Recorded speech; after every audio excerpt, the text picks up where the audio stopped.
Damduk is an unemployed guy with no special talents, barely surviving through endless job interviews just to get by day to day. One day, out of frustration, he looked up to the gods angrily and ended up getting struck by lightning and knocked unconscious. When he woke up, a status window floated before his eyes saying he had been hired as a part-time employee for the gods. Damduk's life had always been a series of misfortunes and uncertainties. He sat through a strange interview where the cold interviewer asked about water filtration mechanisms. Damduk quickly answered that he would use the company's own filter.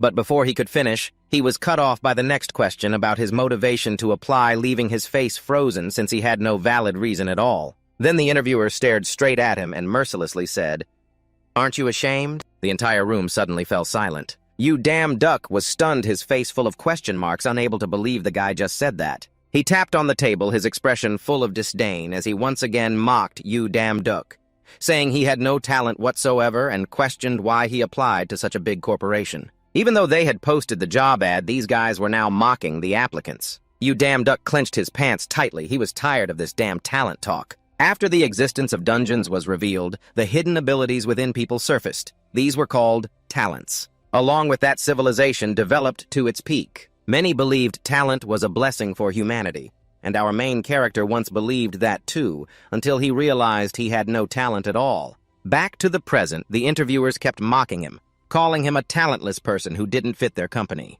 Damduk sighed at their unethical comments. He refused to hold back any longer. If they didn't accept him, then he sure as hell didn't want them. Damduk exposed the fake faces of those guys who spoke discriminatory words to the untalented. The interviewer was immediately speechless, as if hit in the heart. Damduk was fed up with their attitude of talented ones are kings and the rest are their slaves. If he spoke out, they would swarm to lecture him, making his ears itch. They accused him of low behavior, but never looked at themselves. Damduk wasn't someone easy to bully. He honestly voiced the feelings of the talentless. We all want to be treated with respect. Everyone has their own ego. Damduk demanded an apology. Upon hearing this, the arrogant guys laughed maniacally. They didn't think they were wrong, but still demanded he leave and forced him to apologize. Seeing their arrogant faces, Damduk slowly stood up to give them one more chance. But the result was the same. Now Damduk played his trump card. The entire conversation had been recorded by him. Holding it in his hand, Damduk sneered, exposing their wrongdoings. Discrimination against the untalented, misleading job announcements. No longer arrogant, the interviewer nervously tried to excuse himself with a ridiculous reason that he just wanted to lighten the dull atmosphere. But this body had endured so much mockery already. There was no way he would let it slide so easily. Damduk firmly turned and walked away, ignoring their attempts to apologize. One guy tried to apologize, but Damduk sharply brushed away the dirty hand that reached out. He sternly reminded them of their earlier words and challenged if they dared repeat them before the Human Rights Committee. The three of them froze on the spot, their careers ruined by their own terrible attitudes. The sky today remained just as clear and blue, but it seemed Damduk was still very upset about what happened earlier. He might not have talent, but he sure has a sharp tongue. Damduk's phone had already sent a report to the Human Rights Committee. He continued to complain about what he considered ridiculous talent. At the same time, a voice sounded. "Oh no, the main character is just unbelievably unlucky." Damduk was still mad from before and now stepped on gum. He stomped repeatedly, blaming whoever chewed the gum for not being responsible and throwing it into the trash properly. Damduk could easily win the title of the unluckiest main character of the year. Just faced 2 disasters, now comes the third one, getting splashed right in the face with water. The guys watering plants by the road scratched their heads, apologizing for their carelessness. But Damduk was so used to his bad luck that he just stood there like a lost soul. He stared blankly up into the deep sky. The scorching summer heat today suddenly felt hotter than usual. The sky quickly turned toward evening. Damduk finally returned to his room after 7/7/49 disasters.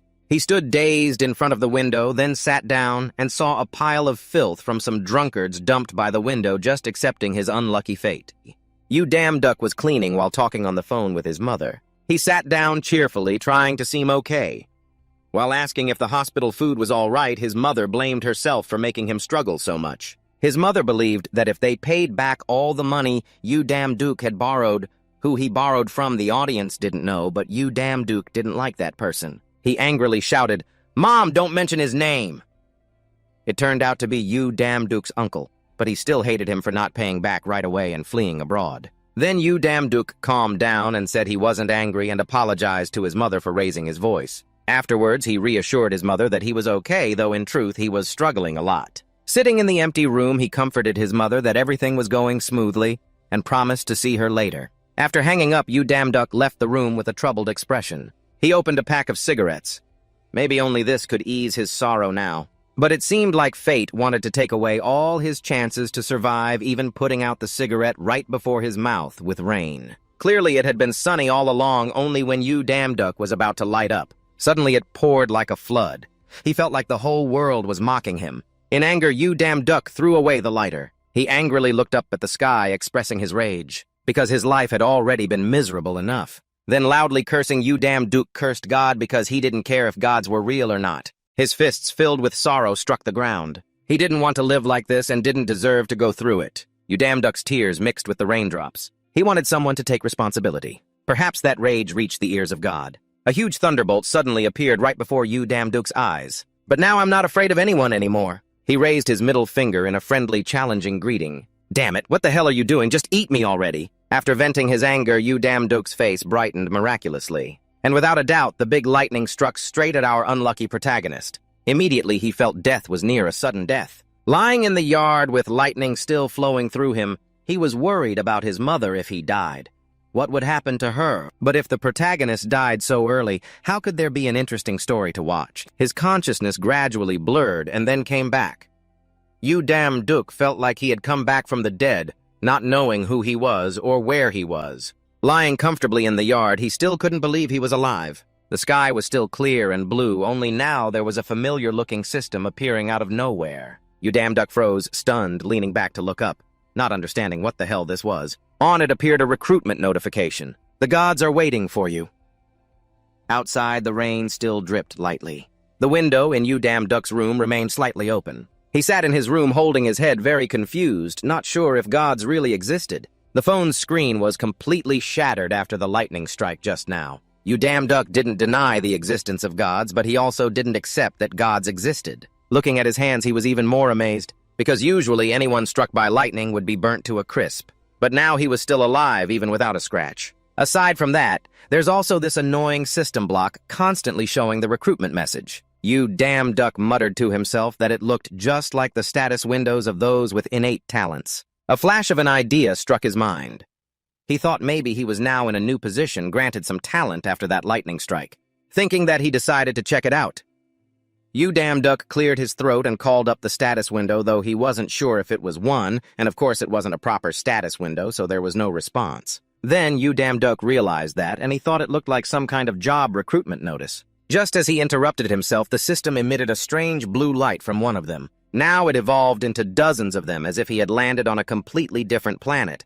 The system was so numerous that it lit up the entire room. Damduk realized it was actually a part-time job recruitment notice. He smiled wryly, marveling that his life ultimately revolved around part-time jobs. Laughing, Damduk then sighed helplessly at his messed-up life. Then he thought seriously again, realizing he had nothing to lose. So if there was a chance, he should just go for it. Damduk looked at the system and saw it was dividing into detailed categories. He randomly selected a resume button. Immediately, the blue color changed to red, warning that Damduk lacked divine power. He was puzzled, not knowing what divine power was, and the system explained it right away. It's an energy used by gods. After reading that, Damduk sighed. How could a mere mortal like him have any of that? He didn't even have talent, let alone divine power. Then Damduk fell into thought because there was no sign of danger. He wondered if this might be something that could change his life. Lowering his hand, Damduk showed determination to give it a try. He thought it was like some job search apps. Touching the system, it displayed a message searching for part-time jobs. After searching for a while, he saw the phrase "no divine power required," and his eyes lit up. It was a job building the Mias gas dungeon requiring no divine power. Damduk quickly chose it. Immediately, job details appeared. Tho was recruiting manpower to build a dungeon as long as the workers could do manual labor and work hard. Hearing the word dungeon, Damduk immediately imagined a place full of monsters everywhere. He covered his mouth wide-eyed, unable to believe a dungeon was created by the gods. But setting that aside, Damduk noticed the job's wage was 12 Tho coins. Looking at it, he wasn't sure if it could be converted into human currency, but knowing Tho was the supreme king, he bet the Tho coins had high value.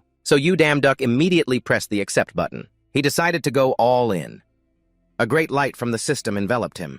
At that moment, the light shot straight up to the sky, finally piercing through a large tree. Damduk was transported here in a rough manner. His feet touched the ground before he could gather his senses. Just moments ago, clean and fresh now, he was filthy and confused. Standing before the strange scenery, Damduk didn't know what had just happened. He thought he was dreaming because he had never seen a place like this before. Still believing this was a lucid dream, Damduk didn't notice a creature stalking behind him. It sped up and lunged at him. Hearing the noise, Damduk glanced back. Just then its teeth nearly grazed his face. Facing this disgusting creature, Damduk shut his eyes, accepting his fate. Suddenly, a huge hand blocked it in time, preventing it from harming him. Damduk was amazed once again when he saw another person appear. A muscular figure with bulging muscles. He easily subdued this creature like it was a mosquito. Then his eyes focused on Damduk. Upon seeing him, the man recognized Damduk as a new employee, but Damduk was intimidated by his imposing figure. It turned out this was Tho the god, the Norse thunder god and son of Odin.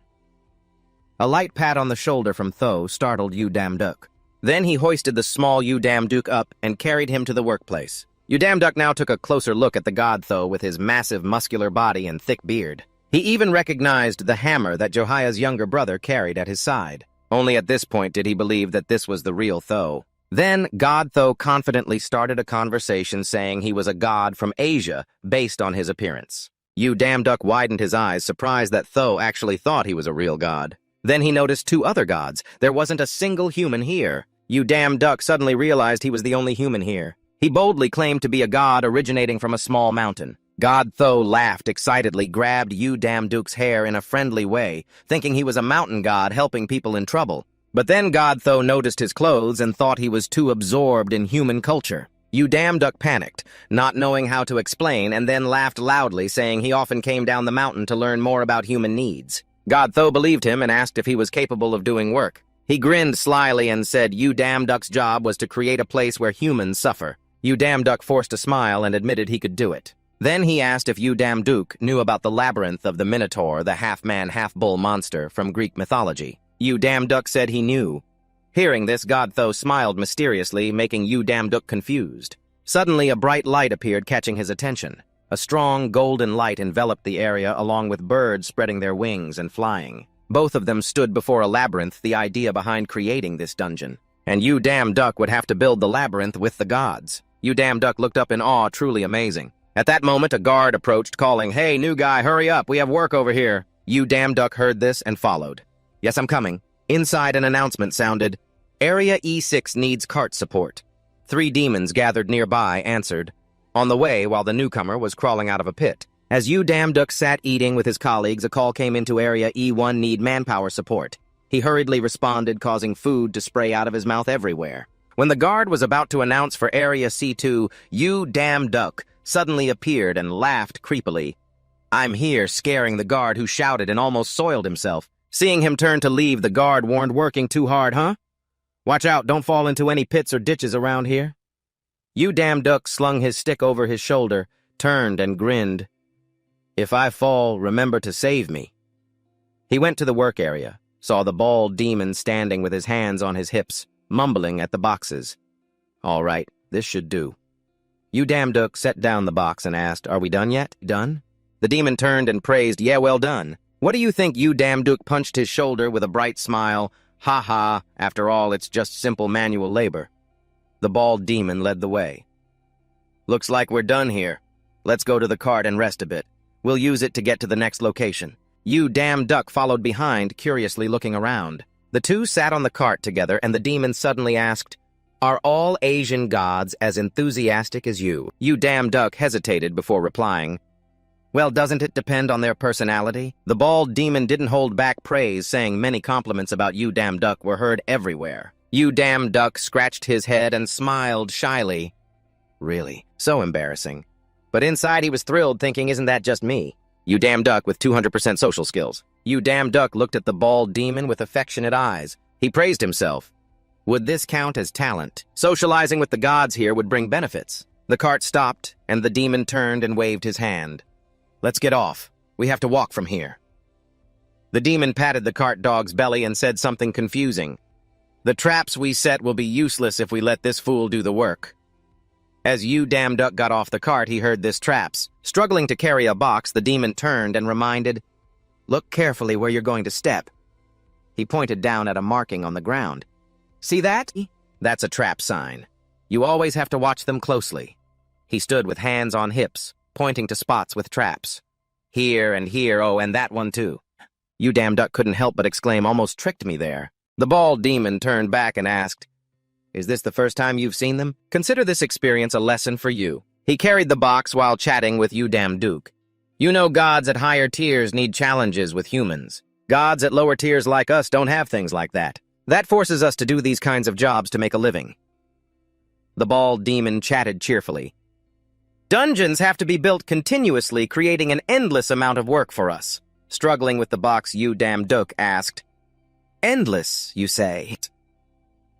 He turned around, pointing to the room where a group of people just came out, and to another room that started being built just minutes ago and must be finished by now, saying, "Go check it out." Damduk entered and was amazed. He couldn't believe his eyes, a stone room this size built in just a few minutes. He thought for a moment, confused. It's so big, what did they use to build something this large? Damduk put the box down as the bald demon reminded him, "Leave it here." He used a knife to pry open the box. This thing would make the place worthy of a god's challenge. Damduk tapped the round stone inside the box a few times. The bald demon quickly explained it might look like an ordinary stone, but spiders will come out of it. He gestured to a bunch of eggs. Once they hatch, this dungeon will definitely be quite troublesome. Hearing this, Damduk was worried. Curiously, he peeked into a nearby box. What kind of monster is this, a creature that's part lizard god and part blindfolded human placed in... That box, don't you know it's a lizard god? Damduk reached out to touch it, quite intrigued. Why is this part transparent? The bald demon saw his fidgeting hand and immediately warned, "Be careful, it's not fully formed yet, and that spot is its weak point." Damduk scratched his head, giving a sheepish smile. "Oh, I didn't know that." He gently reminded, "Let it rest there. We have to move on to the next room." The bald demon pushed the door open and introduced, "This is a goblin hideout camp." Damduk looked inside curiously as the demon explained, while walking humans who get here are close to the final destination. Following behind Damduk's side, "It's really cold here." Suddenly something made him stop. A monster with a human-like body and wild hair was hiding inside. Its whole body was greenish with a long, pointed nose. The monster opened its eyes wide and stared outside, then lunged out, sticking out a long tongue, scaring Damduk, who stared wide-eyed, nearly wetting his pants. After the scare, it laughed joyfully, leaving Damduk frozen, still trying to recover. The bald demon laughed hard, surprised. "Don't worry, it's just playing around a bit." Damduk felt teased and blushed angrily. Looking at the grinning monster in the cave, he added, "But once the dungeon is finished, it's a different story. These guys are very smart and agile, so fighting them is pretty tough." Damduk frowned deeply, then finally replied, "Yes, that's true." The two stopped before a giant door with a bull's head mounted on it. This was the end of the maze. Damduk's eyes went wide, looking up, meaning, "This place is..." The bald demon pointed upward and introduced, "Yes, this place is for that huge bull's head watching over them." Boss, God Tho, opened the door and came out cheerfully, greeting, "Hey, mountain god!" He clasped his hands behind his back, smiling as he asked how the work was going. "I've heard many compliments about you." Both bowed in salute. Damduk replied softly, "Well, thanks to your kindness and care." God Tho stroked his beard approvingly. A smooth talker who knows how to make everything more formal. I like that." The bald demon raised his hand to report, "Yes, we're only one step away now." Hearing that, he smiled happily. "Good, very good." God Tho pulled out a huge hammer with a red ruby on the handle, then laughed as he raised it. "Should we let the low-level gods off work now?" Seeing that Damduk turned pale and stammered, Wait a minute. What's with the hammer?" God Tho laughed heartily again. "Well done, mountain god. Next time you see me, remember to give me some tips on Asian-style dungeons. Goodbye." A piercing scream echoed through the space. Damduk collapsed, clutching his chest and groaning, "Damn, that way of letting us off work was brutal. I almost thought he was punishing me for lying about being a god." Damduk raised his hand, looked at it, and laughed heartily, but these things were all real. He rubbed his forehead, his eyes shining brightly. It wasn't a dream or hallucination, but a true awakening. Damduk jumped up, screaming like a madman, finally awake. The God System notification appeared. Damduk, your salary has been sent. Would you like to check it?" His face turned as pale as a frog's butt when he saw the message on the salary system screen. Damduk's trembling hand pressed the button on the screen. Let's see what's here. The system message changed, loading the god's shop. He opened his eyes wide in surprise. Damn, what the heck is this? First appeared was the spear of the almighty god Odin, with a special feature that always hits the target. Second was a coat made from a bunch of fur with 3 fangs in the middle, a lion wedge armor that can nullify all physical attacks. The third item was a gold necklace with a red gem in the center that looked like an eye, the Freha necklace with the ability to travel through space. Damduk looked at the items on the system board and guessed this must be a shop for gods. The next item appeared a card with a shadow and lightning bolts all around it, the power of the thunder god. Cards with the remaining powers appeared one by one, the power of Hephaestus flame, the power of Ares destruction. He wondered to himself, what if he could buy all of these? Just thinking about it, Damduk imagined people cheering for him, fully capable of becoming a god in human form. The more he imagined, the more saliva he produced, and the fan blowing on him made it worse. Damduk turned off. The fan rubbed his wrist and smiled confidently. His life was about to change. But soon his face fell like a soaked rag. He didn't have enough money. Damduk sighed in frustration. Oh, right. Looking at the bright red system notification board, Damduk finally realized life's truth. Even the cheapest item cost 70K, way too expensive. He drooped, propping his chin up, scrolling through the system board. How could he buy anything with this? Suddenly, Damduk accidentally hovered over an item. He jumped up, eyes wide, staring at the talent. Damduk grabbed his hair, staring at the system board, trembling all over, drooling. They sell talents, so all he has to do is buy the right one, right? That's absolutely perfect for someone like me. He bit his nails thoughtfully. The price was more important. The system board now showed the price of the SS level talent 12 Thu. Seeing that Damduk's eyes popped as if he wanted to crawl inside the system board. 12 Thu. Those things just now were 70K Thu, and talents only cost 12 Thu. The system board then displayed a long message. Best god, someday you might want to sell this. Who would want to buy something a mortal can use? Holy toe right, sorry. Seller, please post some new powers. What the god wants to buy is powers, not talents. After reading that, he sighed gloomily. Oh, it's because no one buys them. Suddenly, Damduk shouted loudly, pressing his face close to the system screen. Really? Still, this is SS level. S level, exactly what I need. He selected a certain talent to check it out. Ah, here it is, SS level swordsmanship talent. Damduk stroked his chin, smiling satisfied. Thinking back, he really liked swords when he was a kid. His nostrils steamed like a train. Damduk firmly pressed the button on the screen. No need to think twice. Buy it now. Light surrounded him. The system notification displayed, you have successfully purchased the SS level swordsmanship talent. Damduk looked at his hands, confused if it would really work. He clenched his fists proudly, saying to himself, I suffered so much with only an F-level talent. Now it's so easy to get an SS-level talent. The system displayed a chest full of gold coins. Congratulations on successfully purchasing your first item. Event 1+1.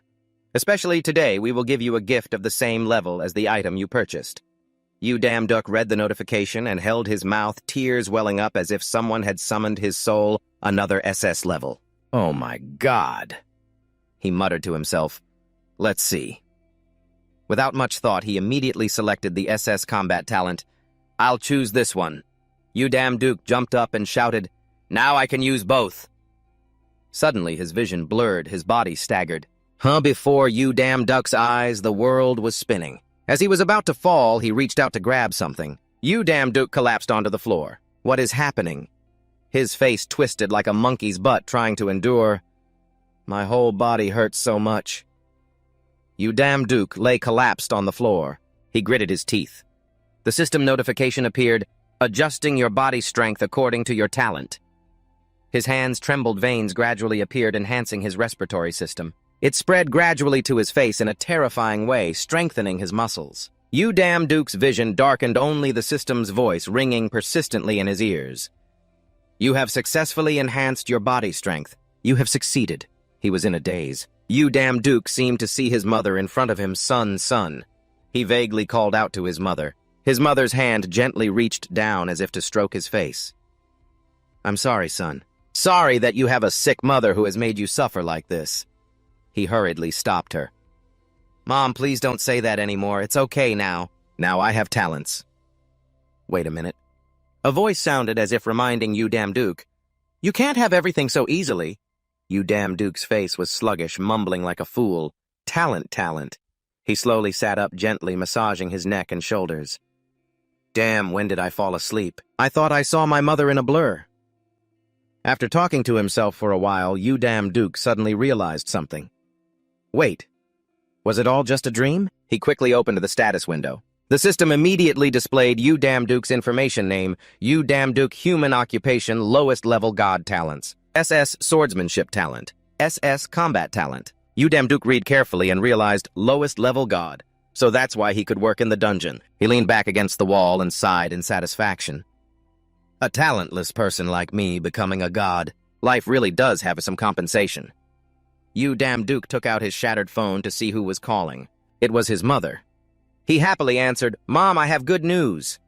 Before he could brag, he received a strange message from his mother. "Damduk, don't come to the hospital today, okay?" Curious, he asked.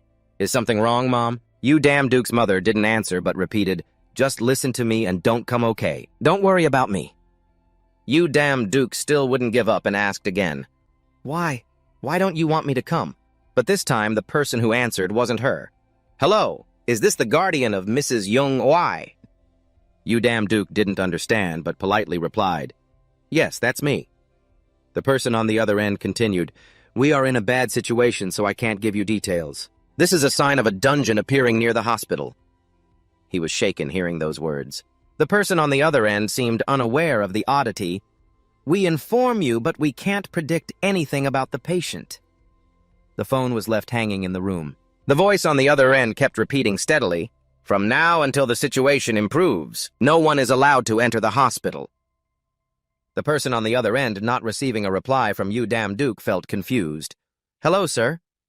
Damduk panicked and ran out of the house like crazy. Damduk was sweating profusely. At that moment, all he could think about was his mother. His mother was at the scene, thunder-roaring helicopters buzzing overhead. A reporter urgently reported, "I am currently at the scene. As you can see, there are signs of an impending dungeon at every corner." A soldier in the army shouted through a loudspeaker, warning everyone, "This is a restricted area. Everyone please step back." A vehicle braked sharply near a curve. Damduk hurried out. He quickly looked around. From afar, he saw a soldier standing on top of a bus holding a loudspeaker saying something. Meanwhile, people around were still laughing and chatting carefree as if nothing was happening. Damduk was confused, not understanding what was going on. What are these things? At that moment, the system popped up again. Combat focus skill activated. Suddenly, he heard this distant soldier's warning, "Fall back." At the same time, Damduk's vision gradually became clearer. He could clearly see the face of the soldier giving the order even from Sa-Tit, "Fall back immediately." This is a no-entry zone. Damduk suddenly realized, I can see the man's details from afar. Voices echoed around him from somewhere unknown. "Did you hear the government is gathering all the hunters in the city?" That was the conversation between two soldiers in the distance. "Do you think there are 8-star hunters here?" The other replied. "I heard there are. They said now is when dangerous dungeons appear." Damduk felt surrounded by whispers all around. What if something bad happens? "Hey, take a picture of me to post." "I don't think anything bad will happen." "Okay, got it. Let me through, please tell us what's going on." Damduk held his head in suspicion. What? Is this a skill, or is it from the talent I just bought? But he quickly remembered the reason he came here. This is not the time to think, I have to get into the hospital. Damduk tried to push inside, approaching a soldier in the army. "Sorry, my family is in there, I have to get in." The soldier immediately refused. "No, there are signs of a labyrinth in this dungeon, so we can't let you in." He was stunned hearing this. A labyrinth. The sky seemed to crack open at this moment. Something happened that made both the soldier and Damduk stare in shock toward one side. A terrifying power shot straight down from the sky. Everyone around panicked like a hive disturbed, pushing and scrambling to get away. "Ah, get out of the way!" Damduk gritted his teeth, trying to hold his ground. Sharp screams pierced the air like a nightmare. After some time passed, he gradually regained consciousness. Around Damduk was now a scene of ruin and destruction. He painfully sat up still, not fully recovered from the earlier terror. What the hell is going on? Suddenly, Damduk froze. Before his eyes appeared a huge black mass amidst the dirt and dust. Damduk vaguely felt that thing was very familiar. Wait, maybe that black mass is becoming clearer. It's a space gate resembling a giant eye, no way. He was dumbfounded, realizing it was the dungeon he had constructed. At the castle construction site, Damduk carried his axe on his hip, looking around. "Damn it, now I like seeing it like this, quite magnificent and splendid." He sighed. It's just that he hadn't realized it until now. Suddenly, Damduk became alarmed. What's going on now? He recalled seeing the giant space gate when he first saw it here. Damduk was puzzled why that thing was here. He was startled to see a man fall right beside him. Damduk hurriedly helped the man up and threw the man's arm over his shoulder. "Sir, are you okay?" The man didn't answer his question, but warned they had to evacuate immediately. Damduk sensed something behind him. He quickly pushed the man away. A flash of light shot between the two of them. Damduk collapsed to the ground. He was stunned to see a sword embedded in the wall. A sword. A painful groan rang out, making Damduk startle and look over. A skinny man was lying on the ground. His whole body trembled violently. The man struggled to say each word, "Run." The lizard god is chasing them. It crushed the man underfoot as Damduk looked on in shock. He watched the lizard god leader raise his sword high, signaling the others behind to charge forward. "You're the lizard god!" Seeing this, the army commander immediately ordered, "The lizard god has appeared at the main road, open fire." The lizard gods ignored the gunfire like they were deaf, charging through the bullets accompanied by continuous screams all around. Damduk hid behind the overturned car, watching the bullet storm unfolding, and shouted in panic, "There's someone over there!" A lizard man holding a sword rushed toward him, its eyes full of murderous intent, swinging the sword at Damduk, who panicked, not knowing where to hide. At that moment, the system panel appeared, activating the combat focus skill. A surge of power flowed from Damduk's eyes. The power enveloped the sword, stopping it before it could stab him. The power slowed down everything in front of Damduk. Just as the sword's tip appeared right before his eyes, Damduk easily caught it with his hand. He stared in shock at his hand tightly gripping the blade. Damduk held his wrist tightly, looking back and forth between the sword and his hand. He gasped in amazement. "Did I really catch that?" Then Damduk noticed something on the other side. A lizard man was preparing to charge toward the uncle from before. Seeing the man in pain not paying attention to the approaching lizard man, Damduk hurriedly shouted, "Uncle, be careful!" Damduk gritted his teeth and rushed out, calling out, "Uncle, the military is watching this area too!" His steps were swift and light, as if gliding over the road. Damn it! Damduk risked everything to hug the lizard man. "Wait, don't shoot!" A soldier urgently announced over the radio, "There's a civilian right in front of us." The soldier beside him wondered if that person was a hunter. They watched Damduk surrounded by lizardmen, puzzled by his reckless action. Even if he was a hunter, would he really rush out there unarmed? He was trembling like a leaf in the siege, his face pale as a frog's belly. Only now did Damduk belatedly realize he had been too angry and foolish. What should he do now? When the lizard man lunged to slash him, its mouth wide open, its long tongue hanging out. Damduk gasped, shouting, "Oh, I'm sorry!" The system alert flashed, saving him. The talent was activated, combat focus engaged. His body suddenly felt weightless, slowly rising up. Damduk was still dazed, not understanding what was happening. "Hey!" The lizard man lunged from behind, still determined to stab him. Damduk's body instinctively dodged, surprising him. "What's that? Is this the combat focus skill?" It felt like I'd drunk a dozen cups of coffee. Damduk's eyes shone brightly. He could clearly see every movement. He shouted joyfully. That meant Damduk flew forward without waiting. Damduk moved like lightning, tightly clenching his fists to strike the lizard man. Suddenly, his hand acted strangely. The system flashed red. Every punch targeted the lizard man's vital points. Damduk gently threw it far away over a kilometer. He was astonished to see his hand surrounded by a source of energy. It was working. Damduk felt confident as he saw two lizardmen charging toward him at once. "Okay, now only two left." The lizardmen with fierce, murderous eyes charged forward, accompanied by piercing screams. Damduk bent down lightly, dodging the sword's blade. He glanced up, spreading his legs to gain momentum. Damduk spun and kicked the lizard man straight in the face. A long-haired lizard man was sneaking up behind him. The terrifying sound of a sword scraping the ground, it gave him goosebumps. He glanced down to see it fiercely dragging the blue sword in its hand. The lizard man swung hard, trying to slash Damduk. It growled angrily as it looked up. Damduk flipped over its head as if teasing it. Then Damduk gathered strength and stomped straight on the lizard man's head, sending it face first into the ground. The soldiers watching this scene gaped in disbelief. Their eyes stayed fixed on him, unable to believe it. One soldier nervously asked the man beside him, "Did that young guy just defeat those lizardmen with his bare hands?" The soldier next to him stammered, I think so." Suddenly a long-haired man appeared out of nowhere, startling the soldier. He called out loudly towards Damduk. "Hey, you which guild are you from?" The calm man approached him. Behind him were two men wearing masks and black cloaks. You're a new face, but you're pretty good. The man extended his hand to introduce himself. I'm Gung Duk from the Sang-Gun Guild. Gung Duk didn't give up and continued. No one from any guild would come here alone. Are you a lone hunter?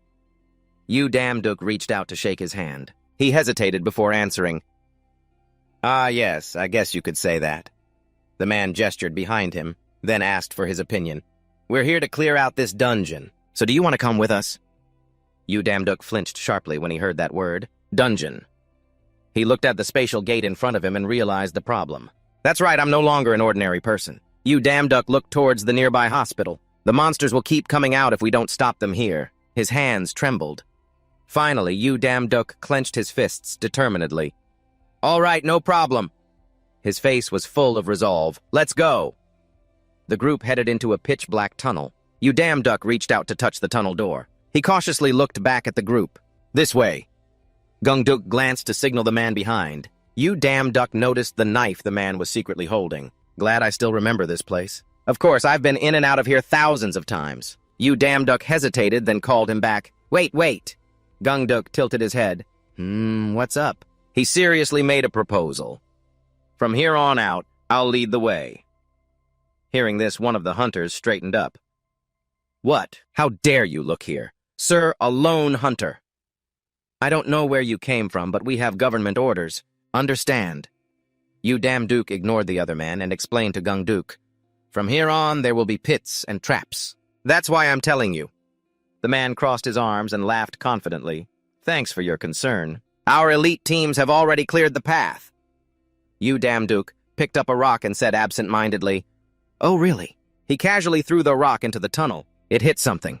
Something popped up from the ground, shattering the rock. The group was stunned by the scene. Damduk looked at the blades protruding. Calmly, he said, We can be sure your elite team never went down this path. He pointed to a seal on the ground and explained, This trap is triggered by compression. The spearheads are made from a special alloy, meaning they can pierce through armor like it's foam. Simple but deadlier than you think. Gung Duk rubbed his chin, puzzled. But how do you know this? Damduk froze for 5 seconds. All right, if I said they know I helped build this dungeon, I don't think I'd be safe. He didn't dare turn around. Sweat poured down. In Damduk's mind, everything was working at full speed. I guess you can think of it as a personal secret. He signaled the people behind. He cautiously stepped forward. Gung Duk saw Damduk go to the wall to grab a torch and was curious. What's going on? He turned back to warn, It's going to get more dangerous from here.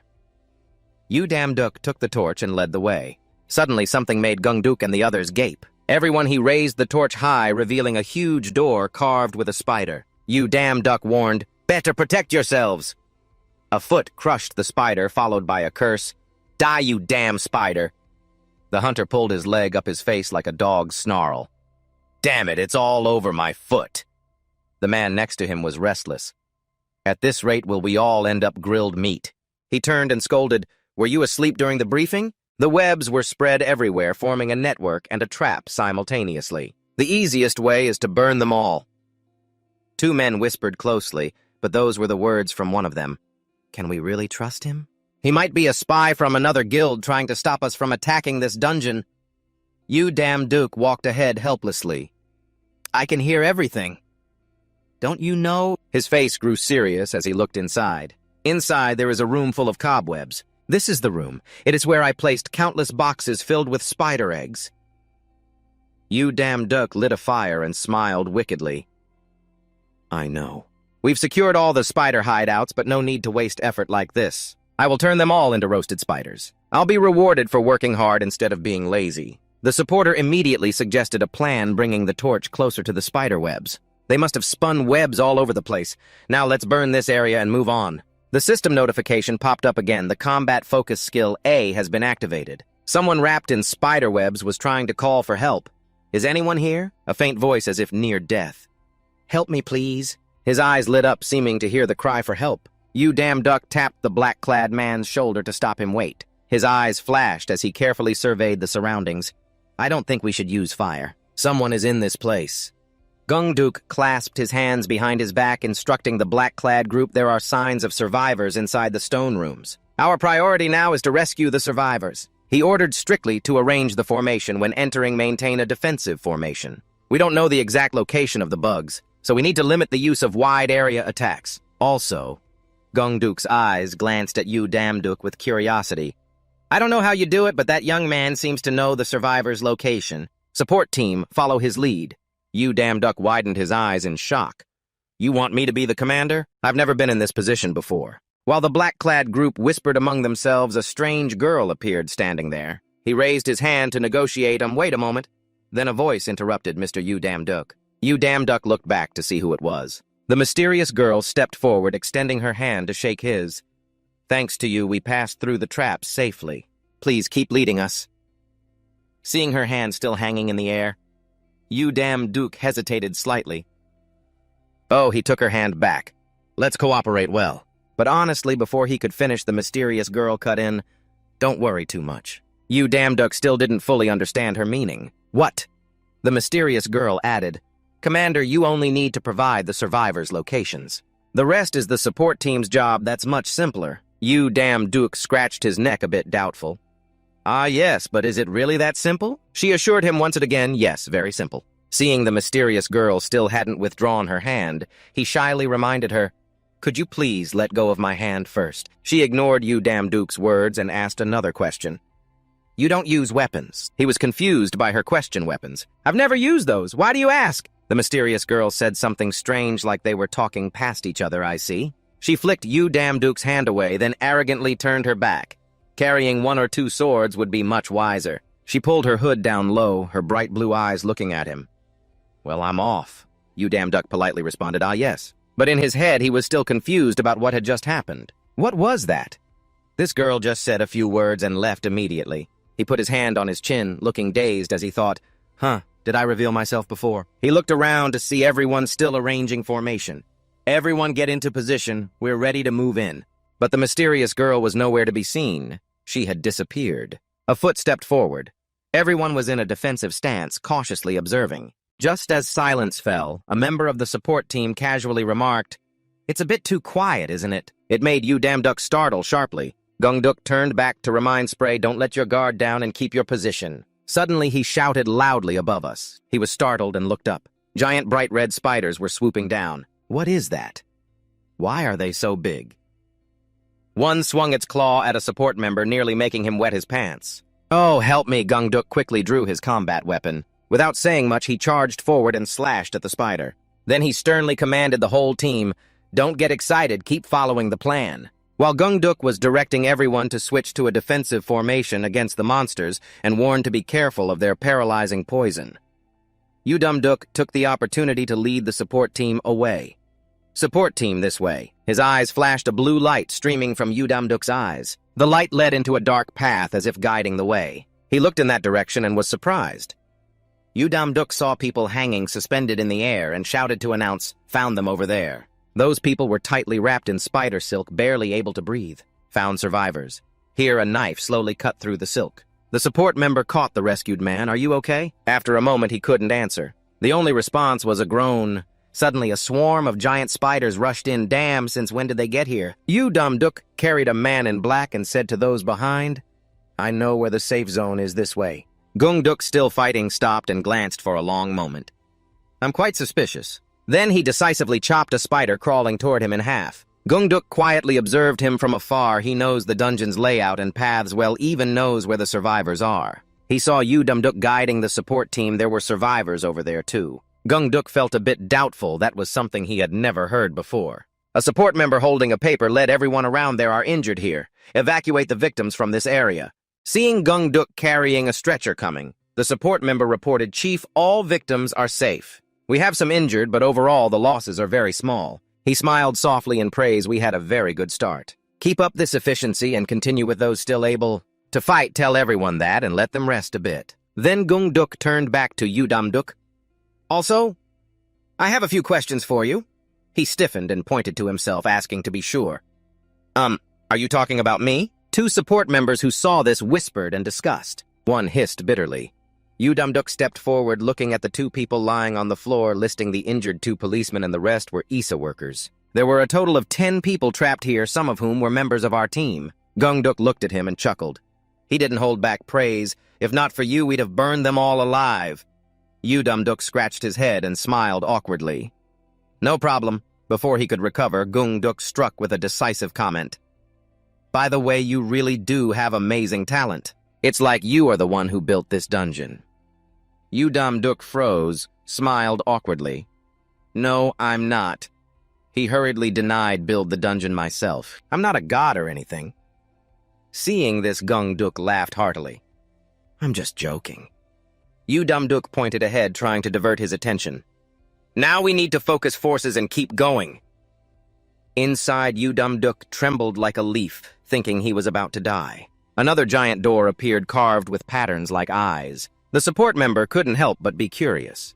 What is this? What is this thing from the Inca civilization? He immediately denied. They come from the goblin civilization. The group stared at the door. Someone sneered with disdain. Huh? Just goblins. The support group whispered and discussed. I thought the next thing would be a boss fight. So disappointing. Damduk stood aside, silently planning goblin ambush area. I can't think of a sure plan, but focusing on fighting should work. He spoke amid everyone's surprise. Sorry, can I go in alone? One of the supporters stepped forward and patted Damduk on the shoulder, showing disdain. Hey, kid, you're getting way too excited just because the guild leader praised you a bit. If it's goblins, we've dealt with plenty already, no worries. If you're scared, just sit outside. Gung Duk also disagreed with him. I can't just let you go in there alone. Damduk then suggested another idea. Then there's no other way. You'll have to obey my orders inside. Finally, he agreed with him. Seems like you had a plan. All right, then. The two were so absorbed in planning that they didn't notice two supporters staring at them. One guy gritted his teeth in anger. I wanted to use this chance to get the guild leader's attention, but because of that, I can't shine. He was jealous and determined to block him. I can't let him steal all the spotlight. Thinking this, he grabbed his club and told the others, let's go. The group entered, seeing an empty corridor inside. Questions kept coming. What? There's nothing here, just an empty hallway. Damduk signaled the people behind him and whispered quietly, fully alert inside. I feel like there's something in here. One guy smirked, then burst out laughing with mockery. Oh, really? But clearly there's nothing here. Maybe a giant snake or something like that. Another person said, if Goblin Lin appears, we'll cover you. You just need to stick close. As soon as he finished, a strong gust blew out all the torches. The group panicked and shouted, what? Turn the lights back on now. Damduk hurriedly stopped them. Wait, you shouldn't turn them on. One supporter scolded, nonsense. We need to see clearly to fight, don't we? How can someone who calls himself a hunter be afraid of goblins? He turned on his light while cursing. The cowardly ones fell back and you just stood there speechless. After a few seconds of shock, Damduk shouted to warn everyone. Everyone get down quick! Gung Duk also quickly lay down, following his lead. Only the two idiots holding torches stood frozen like statue husbands. The white-haired guy thought to himself, suddenly feeling a bit scared. He tried to encourage himself. Surely there's nothing here, right? The white-haired guy urged the one ahead. Let's keep going. What are you doing? The person ahead turned back, trembling, speechless. His body was pierced with countless arrows, and thousands more flew out, stabbing straight into him. Gung Duk and the white-haired guy just stood there, mouths agape in shock. The light shone directly on his face. The white-haired guy could only scream. Commotion rose. Where the hell did that come from? An ambush. I don't see anything. Gung Duk shouted a warning. Nobody move, keep your position exactly, not a single inch. He turned to Damduk and whispered, Is this why you told us not to turn on the lights? You answered softly. Yes, if they see the light, they'll attack that spot immediately.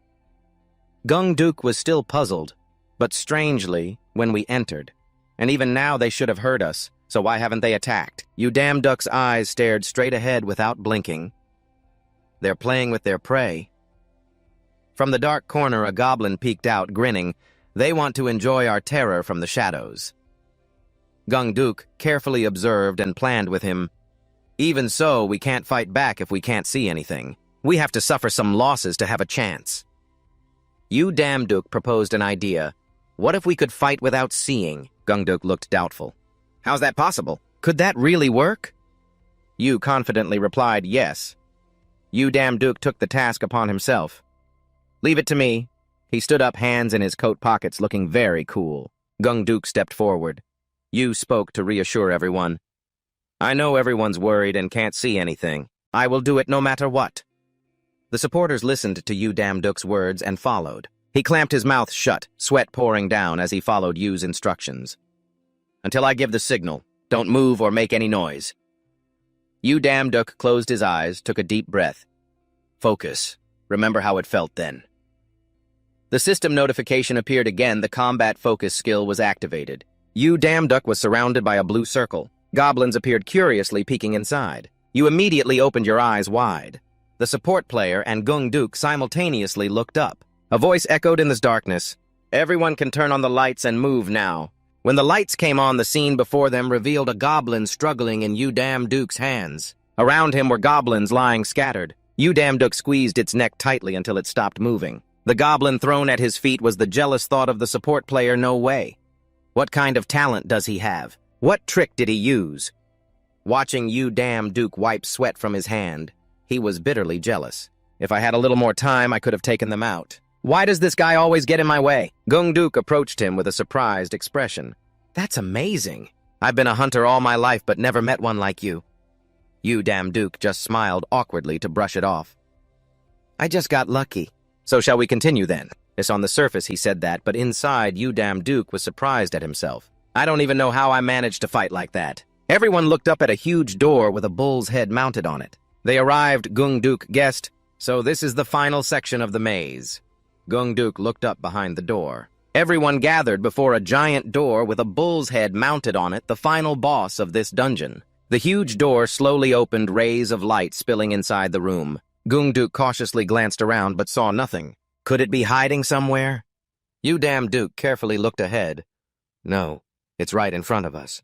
Flickering embers glowed faintly in the darkness. The massive door gradually closed. Above stood a bull glowing bright red between two torches. It bared its front teeth, had a ring in its nostrils, and its eyes glowed fiery red. That was the dungeon's master. Gung Duk clenched his teeth facing the mad bull. Terrible pressure, just as expected. He glanced at the support team. It probably won't attack first. We have time to plan and learn this place's characteristics. The system notice appeared. The human sacrifice of the Minotaur has begun. Please select 5 sacrifice items. He read for a while but didn't understand. Human sacrifice items. What does that mean? From the other side, voices continued discussing. The combat team will split into 2 groups. Damduk fell into thought. It seems I'm the only one who notices this. He stroked his chin thoughtfully. Calculating. Could this be an instruction? Maybe a hint to safely get through. It's better to share this news. He stepped forward to interrupt the discussion. Sorry, I have a suggestion. Gung Duk turned to look. We're discussing plans now. Can it wait? Damduk's face was serious and persistent. This might be news related to a solution for clearing this dungeon. He frowned and asked, A solution? Are you sure? While they talked, the man in black watching the scene clenched his fists, jealous and resentful. He ground his teeth angrily. That bastard again taking all the glory that should be mine. The man in black walked off silently, scheming, This time I won't just sit and watch like before. He lurked behind a pillar watching the mad bull. The man in black drew his bow arrogantly, thinking, Only losers need strategy because they waste time and fear losing. I won't follow any of your orders. He aimed straight at the bull full of schemes. I'll show you the power of a sharpshooter's talent. 1 shot and all the glory will be mine. But after aiming again and again, the man in black was still unsure. Damn, get closer to make sure I hit the target. He started stepping toward the previously created barrier, not noticing it. Almost there, the man in black grinned slyly. 1 more step! Gung Duk was lost in thought. Damduk nearby was startled by this scene. He quickly shouted to stop him. Don't stop! The man gritted his teeth, cursing, That damn bastard again! The stupid man in black thought he was clever, just like a mutt trying to be smarter than everyone. I know you're trying to steal all the glory. The boss standing over there, stunned, would be defeated. He hastily raised the bow and shot. Defeated by me! Damduk wanted to rush forward, but was too late. That foolish guy had stepped into the barrier. The system immediately sounded an alarm. You have intruded into the maze boss's room. The sacrificial items will be chosen at random. The barrier shattered like glass pieces falling down. He stood there stunned and dumbfounded. What just happened all of a sudden? His whole body was covered in a blue light. Gung Duk turned back and whispered, Damduk, Look at your body. Didn't you pay attention to what he said? Damduk looked up in shock. This is the panicked man in black begging for help. What's going on? Someone help! He saw Gung Duk rush in front of him, hesitatingly calling the chairman. The chairman angrily scolded, "Can't you see the idiot's recovery time? Do you realize what you just did?" Seeing the tense situation, Damduk reminded, "I think this is not the time to argue about who's right or wrong." The raging bull was now sitting right in front of everyone, its eyes bloodshot with anger. The raging bull roared its sound, piercing everyone's eardrums. Damduk and Gung Duk had to grit their teeth and endure. Meanwhile, the man in black was trapped in a pink-purple barrier. He sat there stunned for a moment, then suddenly jumped up, hitting the barrier and yelling wildly, "What is this? Let me out! Get me out of here!" Each step of the raging bull made the floor buckle. Gung Duk was somewhat panicked seeing this scene. Without delay, it gave Gung Duk a hit and flew away several hundred meters. He scrambled up, drew the crutches from his body, and commanded, spreading out the formation, "Don't panic, everyone stay calm." Waving his two crutches, Gung Duk directed the support team, "We have to accept the strategy based on current numbers. Find your positions while I distract it." The raging bull raised its hand to strike, but Gung Duk quickly dodged. Just as it was smashing the crutch on the ground, he took the chance to rush in and block it. Gung Duk shouted loudly, summoning all his strength to strike the bull. The support team cheered, thinking victory was near. The battle was going smoothly, just like a true leader. With those terrifying roars, we don't stand a chance to charge in. Damduk, watching closely, couldn't help but praise, "Great fighting, the chairman is definitely on another level, right?" Suddenly, his eyebrows furrowed, but Gung Duk's face darkened as he muttered, "Damn it." He looked at the raging bull, who showed no mercy to his slash. "Are you kidding me?" Gung Duk's face turned pale as a frog's backside. "Feels like I'm hitting iron bars instead of flesh." Damduk suddenly shouted a warning, "Watch out!" A powerful force rushed right at his face. Gung Duk's foot lifted off the ground. He was blasted far away. Gung Duk tried to brake with the axe handle. Now he realized it wasn't that he couldn't dodge, but that there was no need to dodge. Clutching his injured arm after a light swing, he silently calculated while looking at the raging bull. One small mistake could be fatal. Then Gung Duk shouted orders, "Everyone deploy the encirclement formation." The support team moved to their positions as fast as lightning. All into defensive stance. Listen to his commands, gather information while dodging attacks, and find its weakness at all costs. Damduk stood behind, silently evaluating. Command is decisive and clear. He really is a seasoned warrior when dealing with dungeons. He looked at the raging bull in front, but that seemed to be the best approach for now. Damduk watched the raging bull standing still, ignoring them. It didn't even bother to charge at us, as if distance didn't matter to it. But the lightning crackling around its muscular arm made him realize this was... Damduk recalled the image of the god Tho, exactly the same. The power of Tho. Gung Duk shouted orders. "It looks like it's about to do something, stop it!" Everyone simultaneously rushed at the raging bull's one weakness. This was the chance. Damduk frantically stopped them. "Not too dangerous, I've seen it before." Before he finished, Gung Duk collided with it directly. His face tensed. "Damn it! Seeing its arm ready to smash down, that was a wrong decision." Damduk lunged forward and kicked the raging bull in the face. You turned your head to glance at it. The mad bull's head tilted to one side after being kicked. Its eyes blazed red with fury. Damduk was stunned when he saw that gaze. A burst of power exploded. Only then did he realize in shock, damn it, it's too late.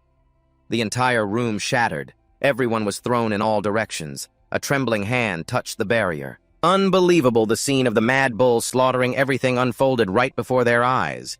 The leader had been defeated. The support team watched the idiot going mad, frantically pounding on the barrier. Two support members stood discussing, "There's no way through this boundary." The other also found it extremely difficult. "Damn, I've never heard of anything like this before. We have to support them before it's too late." The other showed reluctance to go support. But how?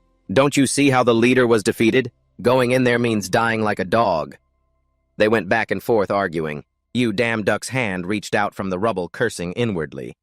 "Damn, no matter how hard I try, I can't even scratch that mad bull." He lay on the ground, refusing to accept his fate.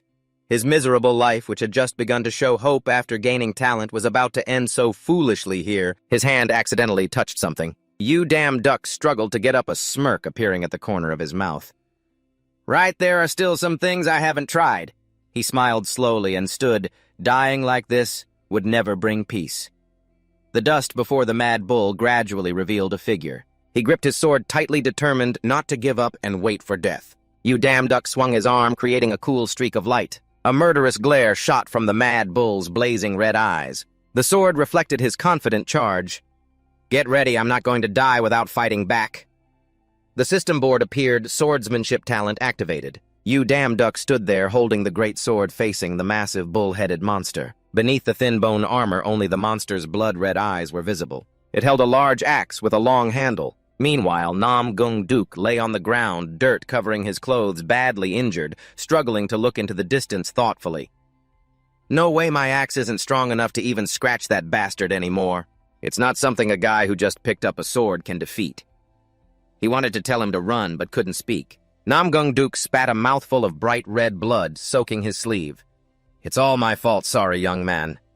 The bull-headed monster roared, claws sharp lunging at Damduk's small figure, stirring a cloud of dust. Suddenly, a streak of light flashed, piercing the darkness. Gung Duk closed his eyes, wounded and bleeding. His other eye opened wide in shock. 3 black-cloaked figures wearing strange masks stood with mouths agape in astonishment. The first man in the group couldn't help but raise both hands in front of him as if surrendering. The bull-headed monster's red eyes widened in disbelief. Only his feet were seen stepping quickly on the tiled floor. The bull-headed monster stood frozen. Damduk dashed past it and was behind it in an instant. One of the monster's horns was cut off and fell to the ground. At first it felt like a gamble. Damduk's eyes were firm and direct. But the moment he raised the sword, the monster howled painfully, blood spurting from the wound. Golden sword slashes surrounded the monster. Damduk held the sword steadily, head bowed low, eyes darkened. "I'm certain I can hurt it." Damduk's grip tightened, eyes wide as he stared at the sword. "It's just my first time holding a sword, but I feel like it's part of my body."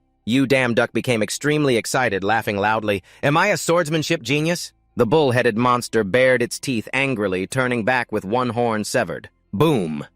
Its huge foot smashed the tiled floor, shattering it into pieces flying everywhere. The bull-headed figure bared its teeth and lunged quickly behind Damduk. He turned his head to glance at the bull-headed monster. The bull-headed monster extended its muscular arm forward, suddenly freezing as pain shot through its arm. The muscular arm of the minotaur slammed hard onto the floor, covered with numerous slash marks, fresh blood spurting out, making the minotaur's face show intense pain. The minotaur stood still, his fist still on the floor, creating a large crack on the white-tiled ground. Surrounding the minotaur were countless intertwining golden streaks with a few long red marks. Somehow Damduk had taken his sword and moved behind the minotaur. Gung Duk lay on the ground, eyes wide, mouth open in astonishment. 6 precise sword strikes in 1 second. Not even 7 strikes, I can't even keep up anymore, he exclaimed, unable to believe it.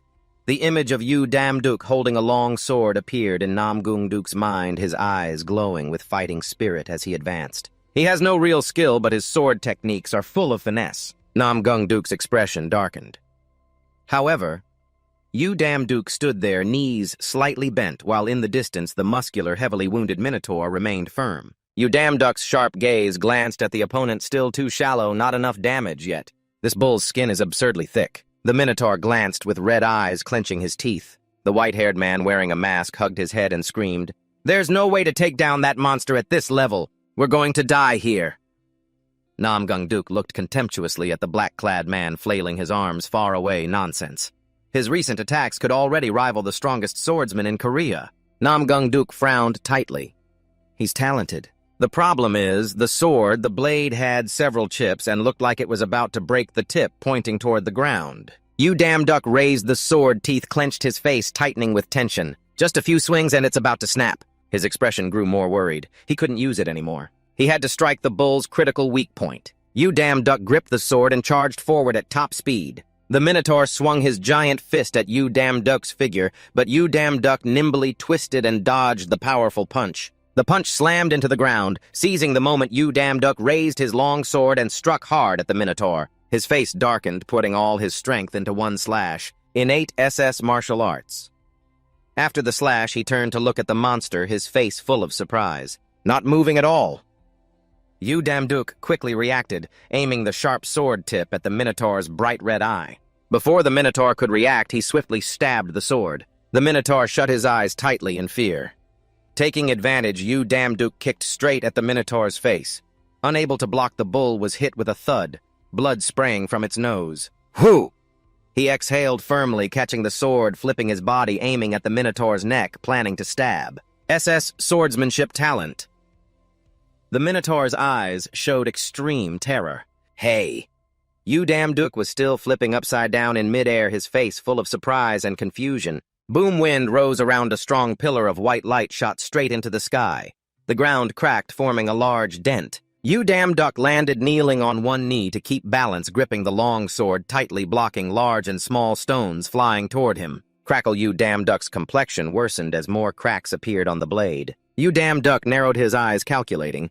This sword has reached its limit. My martial arts can't compete with it at all. The next strike will be my last chance. If I can somehow hit its weak point. The Minotaur stood on the large, cracked pit, holding a weapon, throwing a fierce glare at the opposite side. Damduk's eyes showed surprise, but quickly broke into a triumphant smile. The Minotaur stood there, continuously shooting bolts of lightning at Damduk. He stood still, sword in hand, staring straight at the Minotaur, his hair blown wildly by the lightning. Got it.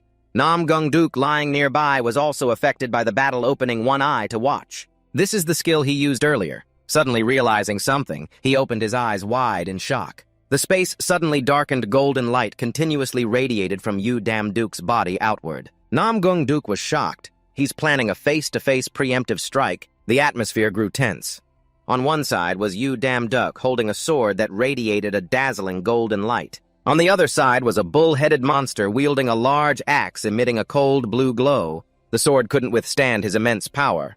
More cracks appeared and fragments started falling off one after another. Gung Duk struggled to stand up from the ground, wiping his hand. Blood still lingered at the corner of his mouth. Someone had to help him. Suddenly, Mr. Su seemed to remember something, an image of Damduk flashing through his mind. What if I could attack without looking? Gung Duk turned to the white-haired man in black, holding his head fearfully in a corner. Hey, you there?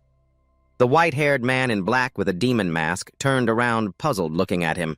Gung Duk smiled meaningfully. I have something interesting here in my coat. It's time for you to shine. Want to give it a try? In the distance, Damduk still held his sword alert and watching ahead. He placed his hand on the cursed sword, calculated, raised it high, and with cold eyes stared at his opponent, determined to land a critical strike this time. The bull-headed monster also glared fiercely and gritted its teeth, looking over here. In the moment their fiery, angry gazes met, the ground cracked open, causing a minor earthquake with rocks and debris flying everywhere. Damduk charged forward with his sword, surrounded by bolts of lightning. The lightning struck the ground, creating small craters. Damduk rushed forward, leaving behind a deep black chasm dotted with brilliant golden sparks. Facing him, the bull-headed monster also charged, swinging its axe, leaving a long black trail filled with blue lightning behind it. The two clashed, the sound of weapons colliding, ringing out the power radiating from both, scattering rocks and dirt all around. Damduk's cold eyes swung the sword high, and under the powerful strike, the bull-headed monster took the hit and roared in pain. After that strike, the sword reached its limit and broke. Damduk looked shocked as he glanced at the falling blade hitting the ground. The sword's hilt in his hand crumbled into pieces, and the bull-headed monster's face twisted in a scream of pain. His grip on the hilt loosened, and it fell to the ground at his feet. His expression darkened, it was shattered. While Damduk was still stunned by the broken sword, the bull-headed monster gathered its strength to counterattack. In this critical moment, a hand suddenly raised another sword high. In the distance, a familiar figure appeared, raising a sword with a mocking smile. "You're finished, Redfield." The white-haired man wearing a mask took a running start and threw the sword, shouting, catching the new blade.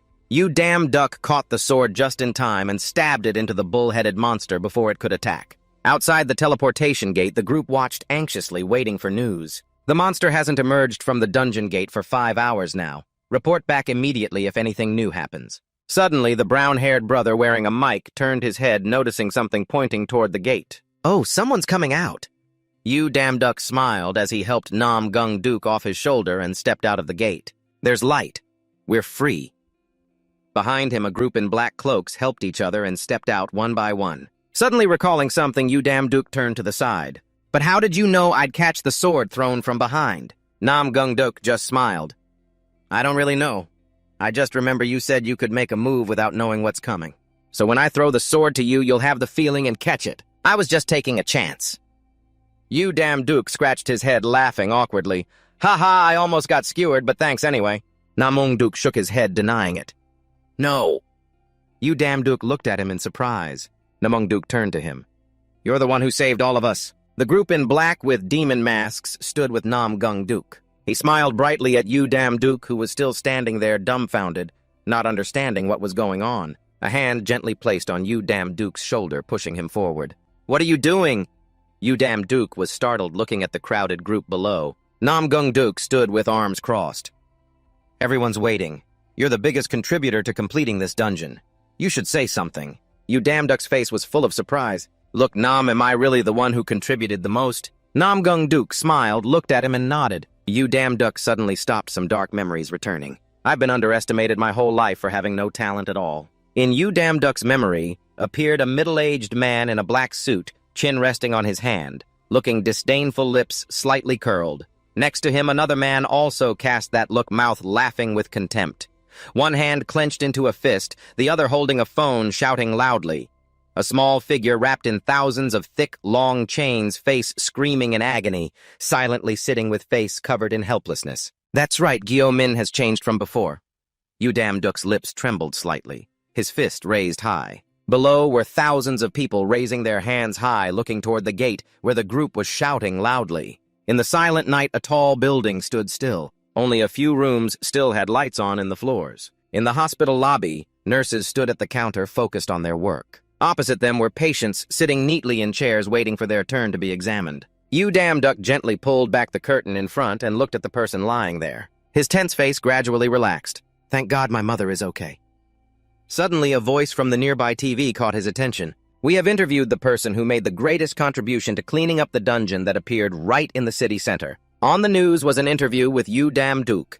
He smiled confidently into the camera as the reporter held the microphone toward him. "Please tell me about your method and your feelings about what just happened. You dealt with it very quickly. Was it a life-threatening situation?" Then came a rapid series of questions that made Damduk confused. "Where are you from?" "What's your name?" "I am Damduk." He was so flustered he gestured wildly. But the reporter's questions kept coming. "This was the first time I heard that name. Are you part of any guild? Is it true your skills are both swordsman and fighter? Please tell us more." Damduk was overwhelmed by the reporter's questions, his smile becoming awkward. "Take it easy." One by one, Damduk sighed tiredly, quickly adjusted his expression, and looked straight ahead. "The guild and my origin don't matter. Many people have risen and fallen, and I fought with all my life to protect what I consider a treasure." Damduk clearly declared on the news with the headline, "Who is this new face in the guild?" Reporters quickly caught the point: his origin and guild don't matter. Currently, the Hunters Association's attitude following the dungeon incident is considered cautious. Will the government directly criticize the Hunters Association for not handling this situation well? Damduk's face flushed red quickly, reaching to turn off the TV, embarrassed, thinking, "I don't dare watch anymore." A phone notification sound made Damduk turn his head. They even managed to capture this. On the cracked phone screen was an image of him fighting a bull-headed monster with a description saying they didn't even run away but stayed to film. "These tourists are really scary." Suddenly, Damduk's eyes widened in surprise as a large blue notification appeared before him. Damduk, lowest level deity, has increased divine power prestige points beyond 100. What? Damduk rubbed his chin thoughtfully. Isn't divine power the standard test criterion on the recruitment sheet? That's right. Another notification appeared. You have surpassed 1,000 divine power points. You will have a chance to unlock a new profession branch. Do you want that? Damduk reached out and clicked the rectangle on the notification. No need to think about it, open it immediately. After Damduk pressed the button, another notification appeared. Head Security Manager of Hephaestus Forge Employer. Hephaestus requires over 1,000 divine power points, novice experience, attention. A rather stressful job is coming. Scrolling through the notification, Damduk smiled, satisfied. Oh, security manager sounds complicated. He sat on a swivel chair in the room, legs stretched out, sighing, recently too tired. I want to go home first, rest and prepare the work schedule report for next week. Suddenly, a notification board appeared in the air, different from the previous ones. This time, the notification was bright red, accompanied by a red triangle in the top right corner with an exclamation mark warning, 3 gods are applying for this job, final chance. Damduk grabbed the notification board in front of him in shock, pulling it closer, eyes and mouth wide open, as if afraid he was seeing it wrong. What? Without hesitation, he quickly pressed apply. No way this simple task will be mine. A blue light shot out from a room in the tall building, cutting across the dark sky, followed by a piercing scream echoing through the space. You damn. Duck lay on cracked ground dust and rocks flying everywhere, his face full of dissatisfaction, hand on his chest. Couldn't they bring someone down more gently? After the outburst, Damduk looked around. The courtyard in front of him had many large stone pillars and small torches with a fireball hovering in the air above. Firebirds flew in from nowhere, gathering densely on the fireball hovering in the hall. I think I've come to the right place. This is Hephaestus's forge. You damn. Duck wiped the sweat dripping down his hot face, grimacing and complaining. It's like a sauna in here. Can't Hephaestus install an air conditioner? Suddenly from behind, a big arm wrapped around Damduk's neck with a smile. Are you new here? Damduk heard the voice behind him and cautiously glanced back. The person seeing his reaction immediately greeted, "Nice to meet you. I am Hephaestus, the forge master." Damduk nervously broke free from Hephaestus's embrace, stepped back a few paces, bowed respectfully. "Nice to meet you, sir. I'm Damduk, an applicant for the security manager position." Hephaestus stood with arms crossed and laughed loudly. "Ha ha ha, what's this? Is this how people greet each other?" Damduk broke into a cold sweat, eyes wide in panic. I'm doomed. I wonder if he heard that. Did he hear? Maybe he already did. What should I do now? I should have greeted him properly from the start. Hephaestus smiled, stroking his chin as if assessing the person before him, speaking as if making a decision. He smiled warmly, tall and sturdy, his tanned skin adding to his imposing presence. Hephaestus, the blacksmith god. Damduk jumped when Hephaestus suddenly spoke. "Son of the mountain, your love for humans makes you fight fearlessly in the underworld's dungeon, right?" Damduk stammered. "That?" Hephaestus laughed loudly. "Ha ha, no wonder the hot-tempered Tho likes you. You've got guts." Damduk scratched his head, looking embarrassed. Thank heavens maybe he didn't hear what I said clearly. Just as he was about to breathe a sigh of relief, Hephaestus's next sentence terrified Damduk. "How dare you tell me to install air conditioning in the forge that's bold?" He bowed deeply at 90 degrees sincerely. "I'm sorry, sir." Hephaestus paid no attention, turning to walk away, saying, "That's enough. Now let me explain your job." Damduk's face darkened as if planting a banana tree in the ground. Hephaestus raised his hand and summoned a trumpet in mid-air, about the length of a forearm, wide at the mouthpiece and curving like a buffalo horn. Seeing it firsthand will make it simpler to understand. We need to meet them first. He brought the trumpet to his mouth. This might be a bit loud. Hephaestus puffed his cheeks and blew hard into the trumpet. The loud blast made Damduk cover his ears tightly, eyes darkening in discomfort as he shouted. Boom! Boom! A series of footsteps echoed outside. 3 figures rushed in hastily, entering the hall. The 3 knelt on one knee before Hephaestus respectfully. "We have arrived, Lord Hephaestus." He stopped blowing the trumpet, looking down at the 3 kneeling on the ground. Hephaestus placed a hand on Damduk's shoulder beside him. "The god holding the manager position for today. Let's give him a round of applause here." Applause erupted. "Yes, welcome. We always follow your orders." Damduk scratched his neck and smiled. "Ah, yes, thank you. I'm not used to working in a forge, but I'll try to get used to it." Hephaestus laughed heartily. "No need to be humble or anything. Newcomers can do this job well, too." Damduk happily responded, "Yes, I hope it's as you say." Suddenly, Hephaestus leaned close to Damduk's ear, covering his mouth to whisper, "Those guys are good, but hard to manage. Their work attitude is also problematic. You know there might be quarrels and fights while working." His whisper reminded Damduk of a little golden-furred dog baring its teeth fiercely. "Is that so?" Hephaestus recalled while he was busy carrying a stone pillar. When he returned, he was shocked to clutch his head and realize the necklace on the table had disappeared. "The pendant I prepared as a gift for Freya last week. I don't understand how it vanished by the time I got back from work. You should pay attention to this. Freya is the goddess of love and beauty." Damduk was surprised. "Oh, Lady Freya even had that stolen?" Hephaestus sighed helplessly. "That's why my headache is gone." A black-haired, bearded man knelt on the ground with his eyes closed. They seem unusual." Hephaestus packed his things into a cloth bag. "I'll take a day off to climb Mount Olympus. I don't expect you to do much today, but just in case, here, take this." He threw something wrapped in gray cloth toward him. A blue notification panel appeared, showing a wooden staff with a large head tapering down toward the handle. The Hacken staff, a stick made from the tree trunk. a replica of the staff Haken used to defeat the lion Nimon. It has amazing abilities to conceal the user's identity. 0.10% chance to inflict stun effect on living beings with strikes. Damduk was amazed. Holy crap, this staff is awesome. Hephaestus smirked and summoned a portal with his hand. The portal expanded as Hephaestus waved goodbye and stepped through. Take good care of my forge mountain god. The portal closed slowly, a dazzling golden light forcing Damduk to shield his eyes. Wait, you haven't told me what my mission is. You're just leaving me here alone to fend for myself. What am I supposed to do now?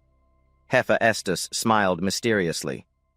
Why do you care? Damduk suddenly felt a chill down his spine as 3 demonic faces appeared behind him in the darkness, baring sharp teeth and staring as if they wanted to devour him alive. Hephaestus's voice echoed in his mind again. Everything will be fine if you're stronger than them. They're just a bunch of weaklings. Be confident. The door shut. Hephaestus's figure vanished, and the room returned to normal.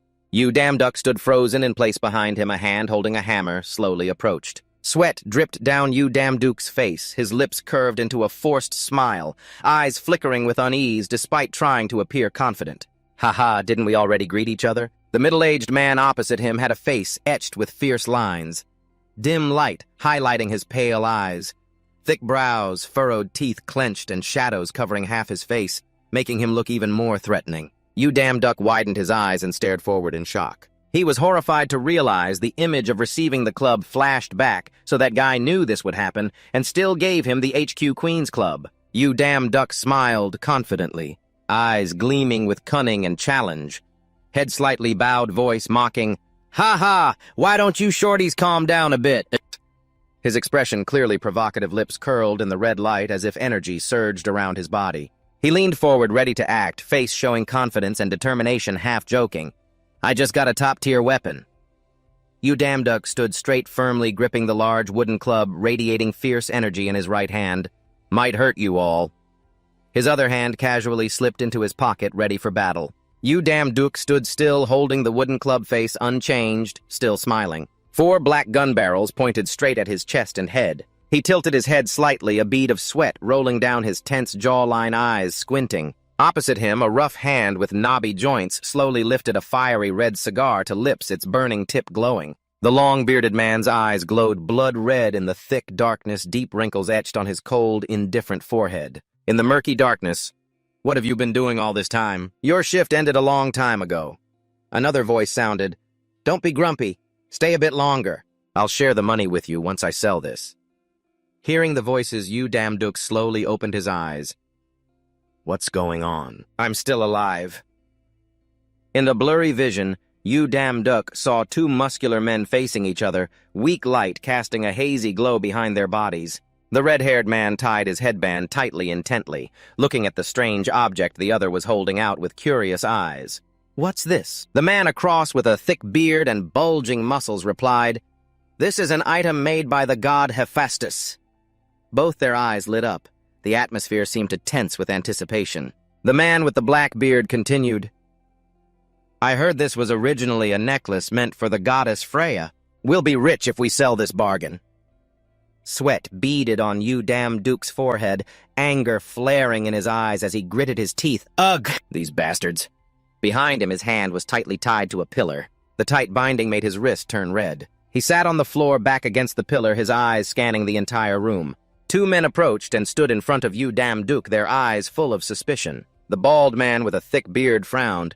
"What's going on with that guy? He woke up earlier than we thought." The red-bearded man, tied with a scarf, leaned in and whispered cautiously, "That knockout gun is pretty strong. Could this idiot be a god too?" Both looked at each other with doubt. Damduk was still tightly bound, but slightly leaned forward. "You guys have some nerve." The 2 men in front, 2 men, froze immediately, their eyes fixed on him, shifting strangely. The red-bearded man gripped his gun tightly, his face tense. The bald man standing nearby also involuntarily felt uneasy. The atmosphere suddenly turned suffocatingly tense and red. "You think you'll be safe after daring to do this to one of the 12 Olympian gods right in his forge?"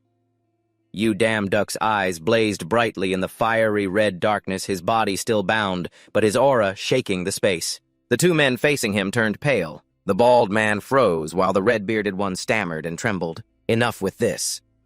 Yu Damduk's voice deepened sharp as a blade. Last chance. Laugh for me and end this before it gets worse. The space seemed to hold its breath.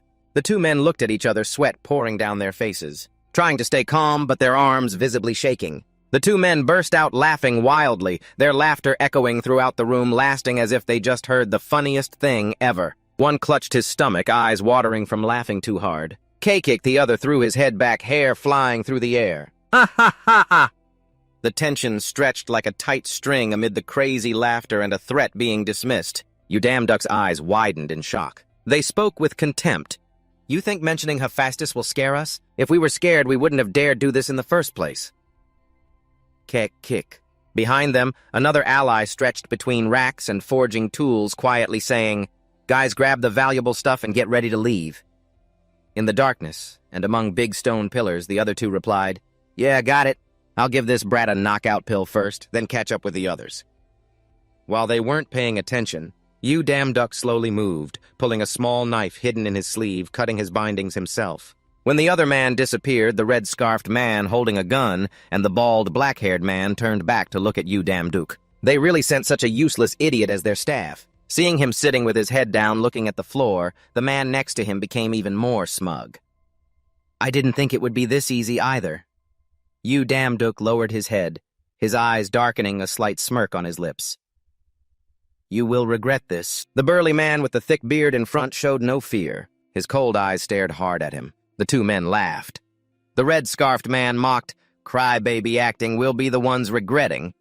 The bald, black-bearded man laughed loudly with tears. "Kick, you're copying Kick perfectly." Yu Damduk smiled wider, his face full of intimidation. "You guys have some nerve." Behind him, the bindings were successfully removed. Yu Damduk pulled out a wooden club, gripping it tightly. "I told you." The red-scarfed man and the bald, black-bearded man looked at him in confusion. Before they could react, Yu Damduk dashed forward, swinging the club, sending them flying. He yelled in fury, "You bastards will regret this!" After venting fully, Yu Damduk knocked the two men out cold, their faces bruised and eyes rolled back. To ensure they couldn't escape, he tied them up with multiple layers of rope. Finished, he looked satisfied at his masterpiece. This should do. Yu Damduk straightened up, waving his hand. "You forced me to use violence." He looked smugly at the trembling men before him, thinking, "These guys really are worthless." He slipped the dagger back into his sleeve, exclaiming, "Good thing I asked Sir Du Yu for this." Thinking of that, he pictured Du Yu gently pulling back his hood and advising, "Better carry a sword with you." Yu Damduk silently thanked him, glad he remembered those words. "Next time I have to thank her." Suddenly he turned around in surprise and noticed a shimmering pink light near the hands of the two head cutters. It was a pair of hands pouring out shining metal chunks from the minecart. The shirtless head cutter raised one hand and placed it on the cart full of platinum-colored chunks, while the other hand cupped around his mouth as he shouted, "Boss, we've finished loading the minerals!" After his shout, other places also announced in turn, "We've taken all the armor too. This side's done as well." The boss sat quietly, cigar in mouth, arms crossed over his chest. "All right." Suddenly, a blonde-haired man shouted loudly, "Let's move out, everyone!" The two head cutters stared greedily at the platinum-glowing minerals, dumbfounded, until reminded those drooling guys focus up now. When the others had gathered, the blonde-bearded man pointed at the man standing on the platform. "Our boss, Shich Qian, has something to say." Following the blonde man's gesture was a man in a white shirt, fists clenched, a commanding and powerful figure, looking down at the dwarven followers of the god Hephaestus, their leader. The man with the black headband, holding a cigarette, turned down and said, "Everyone listen up." Shich Qian stood on the high platform, looking down at the crowd below, who all simultaneously looked up at him. He declared clearly, "Brothers, we are a tribe blessed with the souls of fiery mountains." In a shadowy corner, a hand and a tuft of hair slowly emerged, distinctly different from those around. Yu Damduk hid behind a block of ore at the back, listening to Shich Qian's speech, "The most skilled miners and the bravest warriors." Shich Qian shouted passionately, emphasizing, "We work for the reward, but our pride is our forge." But have we ever been respected? The crowd below, moved by his inspiring speech, all had tears streaming down their cheeks. Shitch Queen's eyes darkened, cigar clenched in his mouth, fierce expression. The master of this place, god Hephaestus, has humiliated us today. Return the insults we have suffered before! Revenge on Hephaestus. Shitch Queen clenched his fist and raised it to the sky. The crowd below followed suit. Revenge on Hephaestus. Revenge on that god. Damduk hid behind the oar, listening intently, his face serious. What's going on with this head-cutter gang? They're as numerous as ants. He started to worry, sweat breaking out on his forehead. Damn it, what should I do? He accidentally caught a whiff. He slammed the oar lid in front of him. The lid snapped shut with a loud noise. The space fell silent. All the hostile gazes turned toward Damduk. Ha ha, good morning. The unfriendly looks all focused on him, guns raised in their hands, making his back drenched in sweat from anxiety. A series of gunshots rang out. Damduk quickly ran behind a pillar. Damduk squatted down, holding his head, hiding behind the stone pillar. What kind of dwarves open fire like this? Bullets whizzed through the chaotic scene, smoke and dust swirling thickly. The dwarves gripped their guns tightly, shouting angrily at Mudang. Who called us soft candies? The dwarves' eyes flashed fiercely, faces contorted with insult from earlier. Shitch Queen arrogantly stepped forward, the dwarves pointing their guns at the pillar Damduk was hiding behind. You escaped from the guards. The nearby headcutter bowed his head to report it seemed the guards had been defeated. Shitch Queen raised his head and puffed a cigar through the rising smoke. He declared, Hey, low-level god, from now on we will clear out this place. Damduk, hiding behind the pillar, flinched. He tilted his head anxiously to look outside. Shitch Queen then made a proposal, but the one you have a grudge against is only Hest. It has nothing to do with you, and surely you don't want to die, so I'll give you a choice. Taking another drag, he continued. 1, help us take everything here and become our brother. 2, go back where you came from and act like nothing happened. Damduk glanced sideways, silently calculating. Shitch Queen threatened again. You better think carefully. You wouldn't make a stupid choice over a few coins, right, low-level god? Damduk clenched his fists. Damduk figured if he ran away now, his reputation would plummet. The image of 2 gods slowly appeared, the blacksmith god Hephaestus with a disdainful gaze. He calls himself the mountain god, but only knows how to talk tough. The blacksmith god with a disappointed look. Mountain god, I was mistaken about you. His eyes widened in shock, unable to imagine more. Damduk clenched his teeth worriedly. Then I won't be able to find work anymore. I can't let that happen. I worked hard to gain this power. If not, the god Hephaestus will kill me if he sees the whole forge stolen. Damduk imagined seeing only Hephaestus tying him tightly with thick ropes, gagged. He lay there with eyes wide open, full of fear. Hephaestus clamped his head with iron tongs in one hand, holding a hammer in the other. Eyes darkened. I have no more iron to forge. You should take my place. Escaping the imagination, Damduk glanced at the dwarves. Shitch Queen sat leisurely on the forge lid, smoking a cigar, one hand resting on an open mineral ore flanked by 2 henchmen. One blonde-haired thug exhaled smoke toward the ceiling. The one wearing a black headband impatiently pointed at Damduk. Damduk was still conflicted between not fighting them or being killed by Hephaestus. Damduk cried out, Damn it, I thought this was a great part-time job. But what the hell is going on? He forced a bitter smile. The world is really cruel to me.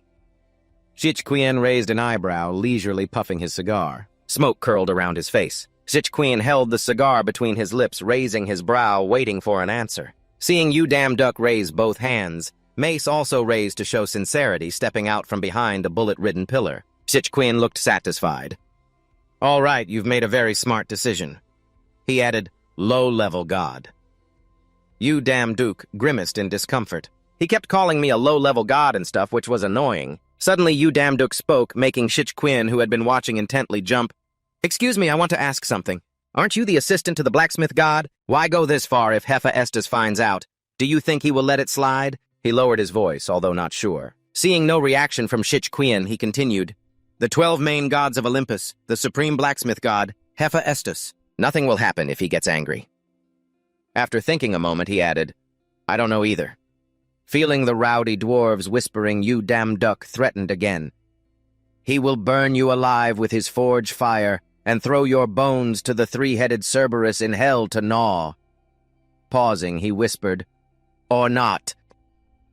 Damduk suddenly raised his voice with fierce expression, angry. Your damn boss really isn't afraid of the god's punishment. Bang! The gunshot rang right beside his ear, making him freeze. A bullet grazed 2 fingers pointing forward, punching a round hole in the collar pinned to the wall behind. The blonde-bearded thug with a cigarette in his mouth aimed the black smoky gun at Damduk, silently saying, "Shut your mouth, you dog. How dare you talk nonsense? You don't deserve forgiveness." Damduk shrank down, holding his cheek with teary eyes trembling. The blonde-haired thug raised his gun, ready to shoot. "I'll kill you right now, brat!" Damduk dodged wildly. As the thug fired, Queen interrupted, "Wait!" The blonde-haired thug glared back, "Boss," only to see Queen angrily step toward Damduk. "He's talked enough. I can't let this slide anymore. You just called that guy the supreme blacksmith god, Hephaestus." Damduk collapsed to the ground, several bullet dents at his feet panting from exhaustion. Quinn angrily approached him. "You don't know anything, low-level god." He gritted his teeth, his cigar's glowing tip standing out against his black beard. "I'll explain one last time before turning you into bug food. Hephaestus's stuff is rubbish."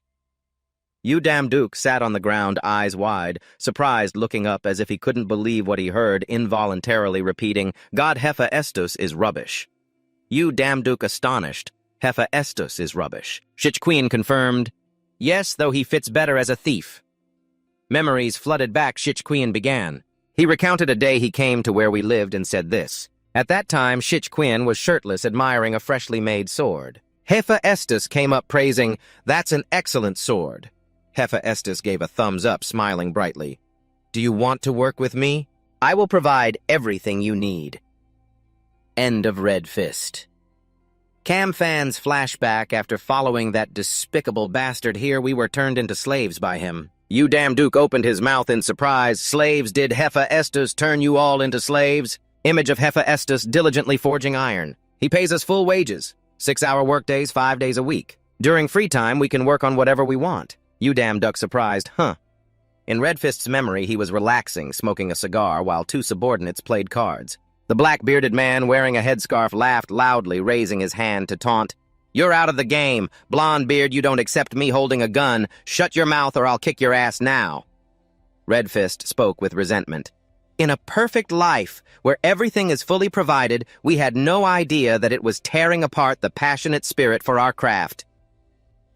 Red Fist raised his hand and shouted among the glittering gold and jewels, his face full of rage. "If it weren't for those wasted years, all the reforms and glory would have belonged to us dwarves already. This is definitely that despicable bastard Hephaestus's plan. What else would you call him if not a thief?" Damduk's eyes were full of doubt and question marks, utterly confused by what he was hearing. Red Fist clenched a cigar in his mouth, the glowing ember flickering in his sharp eyes. He rested his head on his hands. "By the time I realized what was happening, no dwarf in this forge cared about the spirit of craftsmanship anymore." Back from the flashback, Red Fist stood among the dwarves holding a gun, his presence overwhelming under the red light, his face full of determination. "The only thing left for us is the desire to take revenge on that bastard." Damduk lowered his face into shadow, forcing a smile. "All right, I get what you mean. That guy really is garbage." Red Fist raised his eyebrows suspiciously. "What?" Damduk's eyes sharpened as he repeated, "Someone who wants to destroy everything out of jealousy for those better than him. Truly garbage embedded deep in character." Red Fist's face turned dark and grim. He reached out, biting down on the cigar. "Are you done talking?" Damduk raised his hand, signaling to stop. Ahead, a group of dwarves holding guns advanced toward him. Seeing them stop, he smiled softly to reassure, "Please, listen to me first. This is what outsiders would think when they hear about this." Red Fist paused. Damduk continued. "If you leave like this now, you'll only be thieves in their eyes. Can the dwarf clan, the clan of great master craftsmen and proud warriors, tolerate such a bad reputation?" Red Fist's eyes suddenly lit up. "Great master craftsmen, proud warriors." Damduk continued persuading, raising his mace. "There is another way for you to take revenge on Hephaestus. One of the weapons Hephaestus made happens to be in my hands, and I am just a lone warrior." The dwarves and Red Fist stood frozen deep in thought. Taking advantage, he taunted, "If you call yourselves great master craftsmen or proud warriors, why don't you put down those toys and fight me with real weapons made by your own hands?" Seeing Red Fist start to hesitate, Damduk smirked. "Defeat the warrior using Hephaestus's weapons. Isn't that the rightful way to make Hephaestus pay? Otherwise, you can always accept that Hephaestus is better and run away.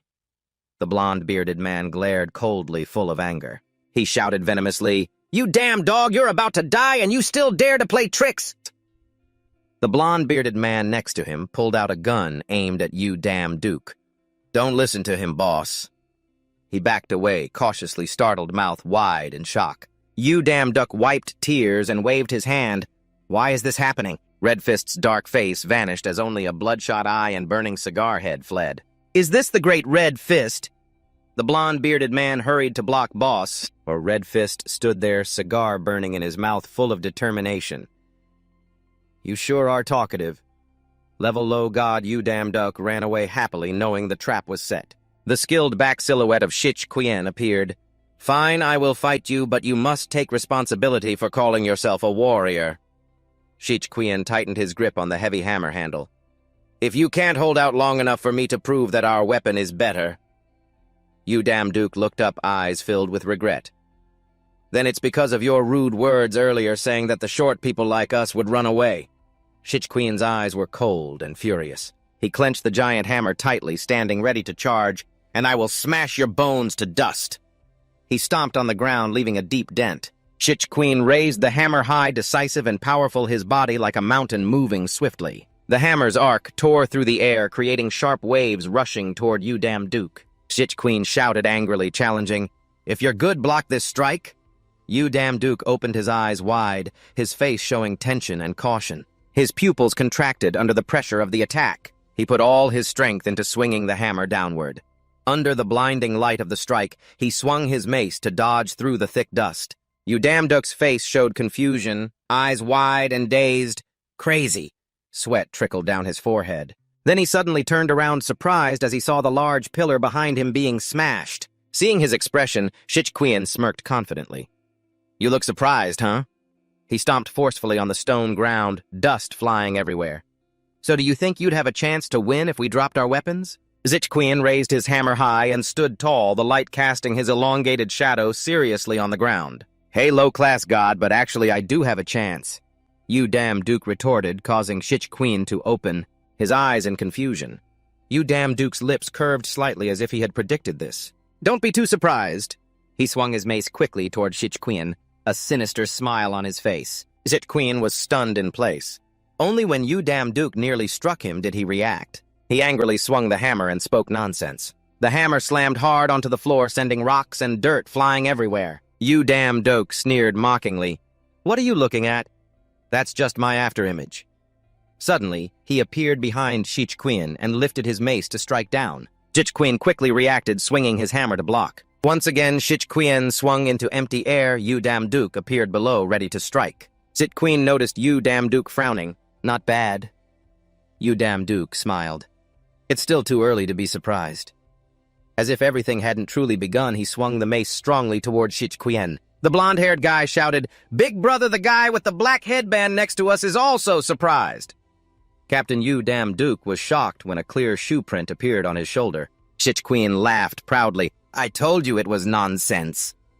Damduk was knocked far away. In moments, they were separated by a distance. Damduk stood upright, confidently extending his mace forward. "That's the first time I've been kicked by someone wearing shoes. It hurts, but you're not bad either." Shich Quien gripped his large hammer tightly. Talkative. Your fighting stance is a bit odd." He smiled. "It would be better if you knew your own strength." "Little swordsman."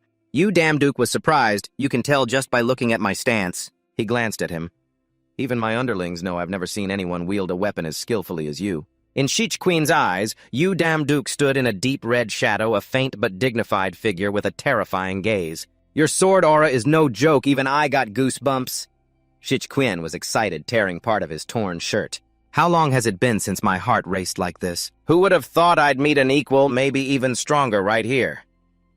The two underlings stood silent, unable to believe the truth before their eyes. The blonde-haired guy was shocked, unable to believe. The black headband guy added, "That bastard is as strong as Big Brother."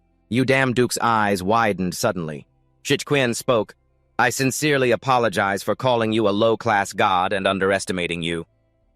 His tone became solemn, showing respect for your strength. The torn piece of shirt was thrown to the ground, red light surrounding Shich-Quien. He held the hammer seriously. "I will give it my all." Damduk showed no fear and beckoned, charging in. Shich-Quien charged quickly at Damduk, hammer in hand. Dust and smoke billowed up behind his feet. He stood still, raising his mace in a ready stance. Shich-Quien swung his hammer high, aiming down at Damduk. He showed no change in expression, gripping the mace tightly, waiting for the strike. The weapons clashed, producing a loud sound. Shich-Quien grimaced and gritted his teeth. Damduk calmly and firmly blocked. He tilted his mace to deflect Shich-Quien's hammer, then leapt upward, his sharp eyes spinning as he struck down on Shich-Quien's shoulder. He was stunned for a moment, then quickly counterattacked, raising his hammer toward Damduk. The weapons clashed again, the two facing off, eyes sparking with fire, grinning excitedly. The short people watching the fight cheered loudly. "Is this a battle between the strongest?" The blonde, bearded man's eyes widened. "My heart is pounding wildly." The black-haired band leader opened his mouth in awe. It's like the two others are speaking in unison. The tense battle sent sparks flying everywhere. Damduk and Shich-Quien gripped their weapons tightly. Shich-Quien's eyes widened, the sound of the forge, the intense gaze, the air vibrating. The blonde-bearded man's eyes filled with tears, the iron hammer striking the iron bar, producing sparks, and the familiar sounds of a forge. Fire coiled the flame from his hammer. Damduk shouted, surrounded by flames, as if igniting the soul within us. Shich-Quien's two underlings took turns exclaiming. Shich-Quien smiled with satisfaction like the soul of a blacksmith. Damduk's words echoed in Shich-Quien's mind. A person who wants to destroy everything out of jealousy toward those more talented than him is truly garbage, deeply rooted in character. I couldn't refute it because accepting my own shortcomings is always easier than blaming others' talents. On the day I received the invitation from Hephaestus, he excitedly pushed open the door. "This is the forge where you will work."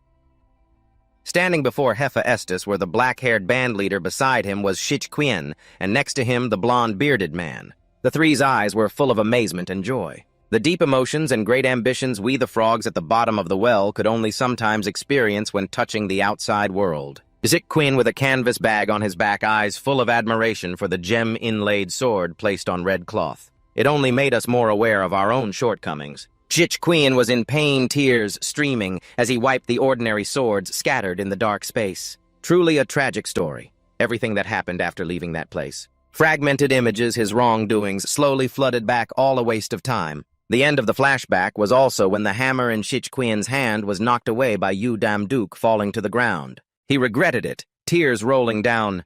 "Is this really entirely my failure?"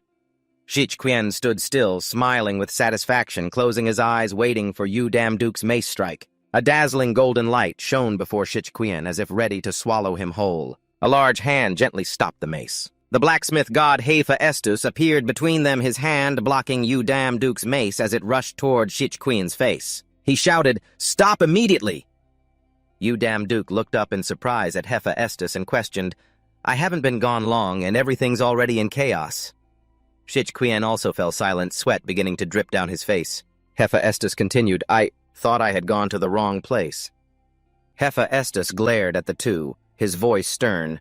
"I really want to hear your report about what's going on here." After the fight, the scattered debris around made the scene truly pitiful. He continued to criticize, "I know you fought, but look at the mess you caused." Hephaestus rubbed his chin, then lowered his voice seriously. "That's enough." Now he looked towards the silver bars scattered on the ground, demanding an explanation about that mess. The enormous pressure from Hephaestus looking down made Shich-Quien break out in a cold sweat. With that same threatening voice, he asked, "Let me hear what happened." Shich-Quien had completely collapsed by now, ready to accept any punishment. To protect the other dwarves from punishment, he quickly knelt before the forge god and took all the blame upon himself, saying he had caused it. "My tribe has nothing to do with this." That sudden act surprised the dwarves because it was different from what they had planned. Everyone shouted, and the dwarf leader, the smith god Hephaestus, also felt something was off. He frowned and glared, asking again, "Caused it yourself?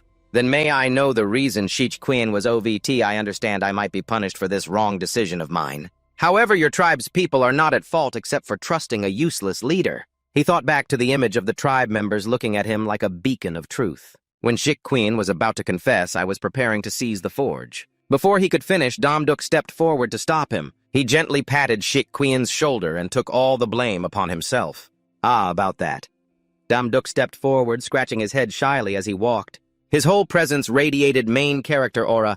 I asked him to do that. Ha ha, sorry for this mess. This action left the kneeling Sheik Qian utterly stunned, his mouth unable to close. It turns out there are still good people in the world, but he still muttered contemptuously, "What is this low-level god talking about?" Damduk didn't bother with the people behind him. He continued, "The dwarf leader was just following my orders." This excuse shocked the smith god immensely. He sneered in disdain and asked, Even though I trusted you to guard the forge, give me an explanation." His authority made Damduk tense. Ha ha. Well, with the main character's superpower, where did Damduk pull out the sparkling necklace? Then he negotiated, "Please take a look at this first." The smith god was also surprised when he saw it and recognized it. Then Damduk handed the necklace back, restoring his excited mood. "You found it." Damduk stayed calm. "I remember you said you lost it." Seeing this, Sheik Qian panicked. "That's definitely the necklace I gave to the guards." The more OVT he was, the more mentally distressed he became. If that guy said he found the necklace on them, then not only he would be punished. The smith god's questioning voice continued. "But where did you find it?" "I searched everywhere but couldn't find it." He awkwardly explained, "Hick." Before finishing, the leader Sheik Qian had already decided it was over. Who would have thought he would answer that Sheik Qian helped him search for it? Because the monitoring work gave me quite a bit of free time, I asked him to check all the items in the storage. He is quite small, so after searching every corner, he found it. The answer left everyone who heard it stunned and dumbfounded. Damduk kept a casual tone and looked back at the still kneeling man, asking, "Is that right?" Sheik Qian was still flustered. On this matter, the forge god Hephaestus also had some doubts and calculations. His attitude made the atmosphere tense and suffocating. Suddenly, Hess laughed loudly to ease the mood. "Ha ha, anyway, you helped me watch the forge and even found the necklace. I can't ask for more." Feeling a bit relieved, Damduk breathed out, "I'm very glad." The smith god, Gen HP Hez, stepped forward and lightly touched his shoulder. His voice was full of joy. "Damduk, you are a good guy." Hephaestus kept his bright smile and encouraged him. "Now I understand why Tho likes you." Receiving the compliment, he was shy. "Thank you, sir." Then he turned back to Sheik Qian and the hammer. His impulsive action surprised Sheik Qian, who looked at it. Who would have thought Hess would continue to praise Sheik Qian? "I was worried you all would lose motivation and neglect your work as blacksmiths, but apparently that's no longer necessary." Then the god raised the hammer high, its radiant glow shining like stars. The god continued the introduction. The sound of it striking the Heck Queen hammer echoed all the way to the peak of Olympus, yet it didn't have a single scratch. Hephaestus handed the hammer back to Sheik Qian. The god firmly stated it still was not, it had become so. The god's majesty caused Sheik Qian to be surprised again and again. His emotions fell like a tower in freefall. The god's words made him remember a weapon even more powerful than before. As if touched on an emotional nerve, tears streamed from Sheik Qian's eyes. His sparkling eyes looked toward HP Hez, hearing the offer. "I look forward to your hammer's work continuing together." Moved, Sheik Qian said, "Yes, sir." Then the god turned toward Damduk, radiant light shining forth as well as the mountain god. His voice rang out, making him a bit shy. "Yes." From the swirling forge, he smiled brightly and said, "Indeed, I was right to trust you with the task.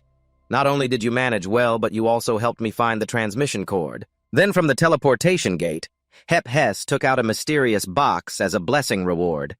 "Here, take this." The god introduced while putting his arm around Damduk like brothers. "You just keep doing well. Because your work exceeded my expectations, take this gift as a token of my gratitude." Damduk saw the gift before him and started drooling. His eyes sparkled as he looked at the gift. Inside, he was quietly happy. "This is crazy.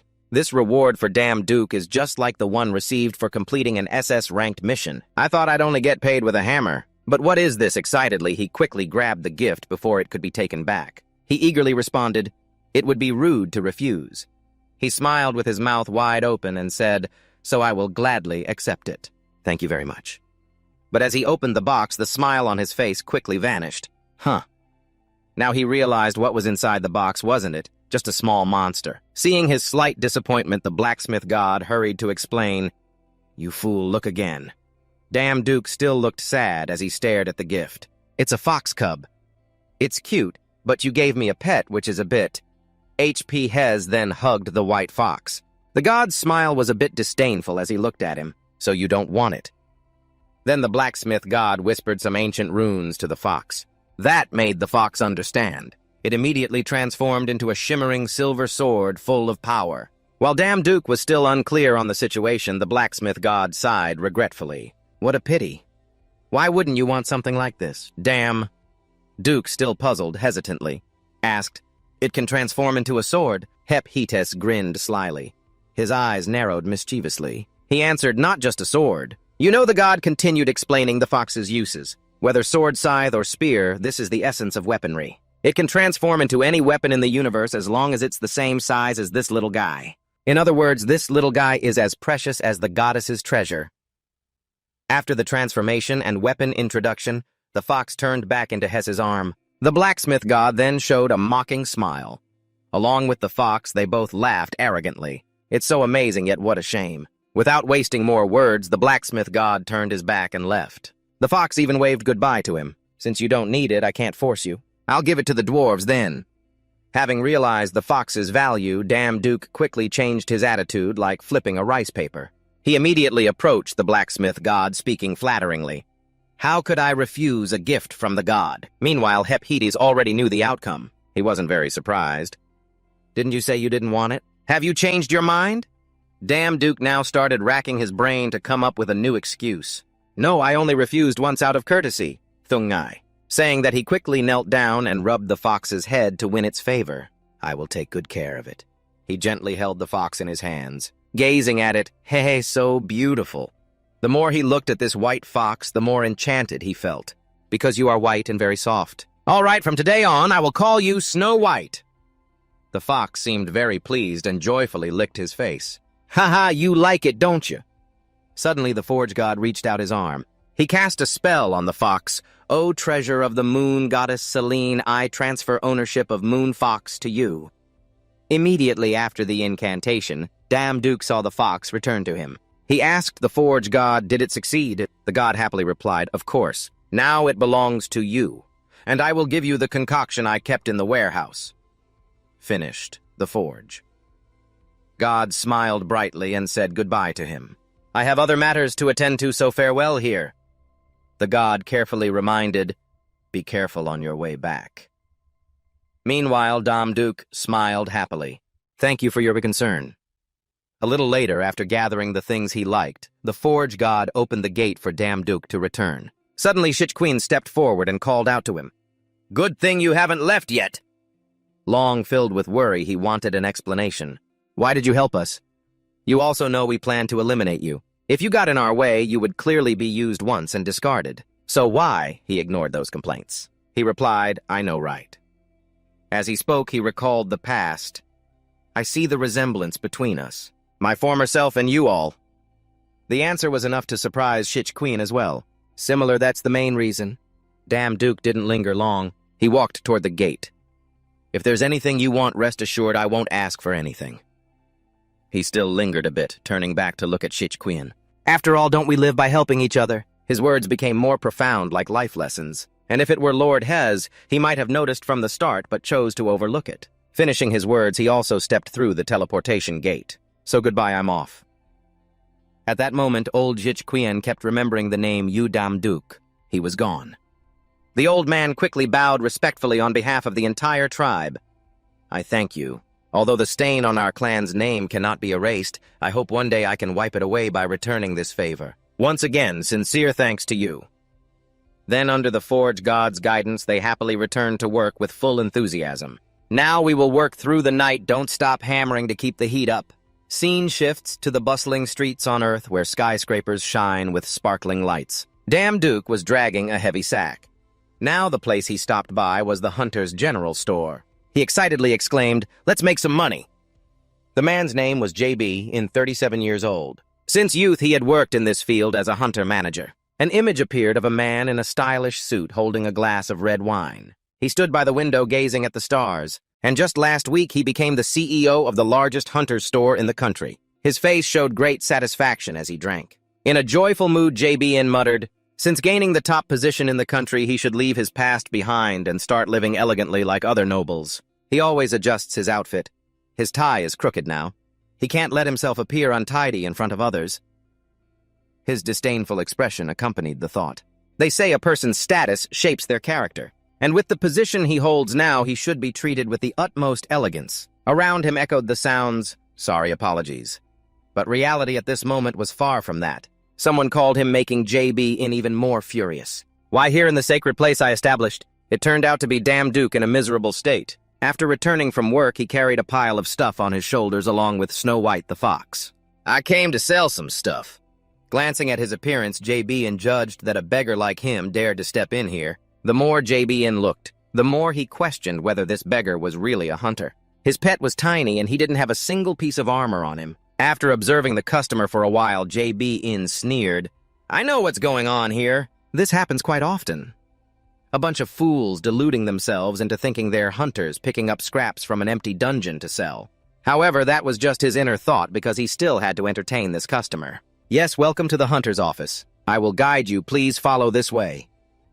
JB led the way, introducing as he walked, This is the item appraisal center. Upon reaching the corner, JB sighed as if his task was done. He pointed disdainfully toward the appraiser. Here you can give whatever you found to him for inspection. After saying that, the old man smiled happily. Now I will appraise the items you brought.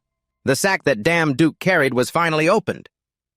As soon as he held the old weapon, the old man anxiously stammered to him, Where did you get these things? As if foreseeing the situation, he calmly replied, I got some random items from someone I know. From afar, Director JB overheard and was a bit surprised, but it matched his assumptions. JB shouted, I knew it, random items, who would dare bring such cheap, filthy things into the hunter's shop? His harsh voice made Damduk uncomfortable, so he covered his ears. Then JB turned to the appraiser, Sir, surely he only brought strange items, right? Tell me. But contrary to that, the appraiser firmly answered, I have been doing this for 40 years, and you are the first person to call these random items. Because all of these are high-quality 4-star equipment, a bunch of items glowing with a dazzling aura laid out on the table. Hearing this, JB was stunned for 5 seconds, unable to believe his ears. It was absurd. JB looked at Damduk with caution. His gaze had changed. How could someone like him get his hands on such high-end items? Could he really be some big shot? Then where is he from? I've heard of people who are humble but actually filthy rich. After a moment of thought, JB flipped his expression like flipping a pancake. He switched to a flattering tone. Sir, let me lead you to the VIP room. He even respectfully bowed and begged, moving to the room reserved for VIP customers. Here the old man suggested, First, I will give you a price. If you sell all these items, you will receive about 3 billion G. Damduk was treated like an emperor at this moment, but he remained calm. Haha, really 300 million G! But he quickly sensed something was off. He paused to ponder. At this moment, Damduk realized and was shocked to the core by 3 billion. He even had to cover his mouth with his hand to keep from making a sound. A pile of equipment that blacksmith Hephaestus called failed products was worth 3 billion paes. His reaction confused Ba Tuit Duong Spin, standing nearby as well. While he trembled thinking about the money enough to live the rest of his life, the old man, unaware, continued. And that's just the product quality. It also depends on the number of buyers and sellers. You could even get double from that. Listening to this, JB still had a puzzled look. He stared at him, calculating high-quality items and buyers who could set any price they wanted because there was not enough supply right before his eyes. The more he thought, the more determined JB became. He clenched his fist in resolve. Even if he had to play the role of a flatterer, he would definitely secure the right to sell those items at any price. After an internal struggle, JB stood up, smiling with a sweet voice. Amazing, dear customer, if you intend to sell these.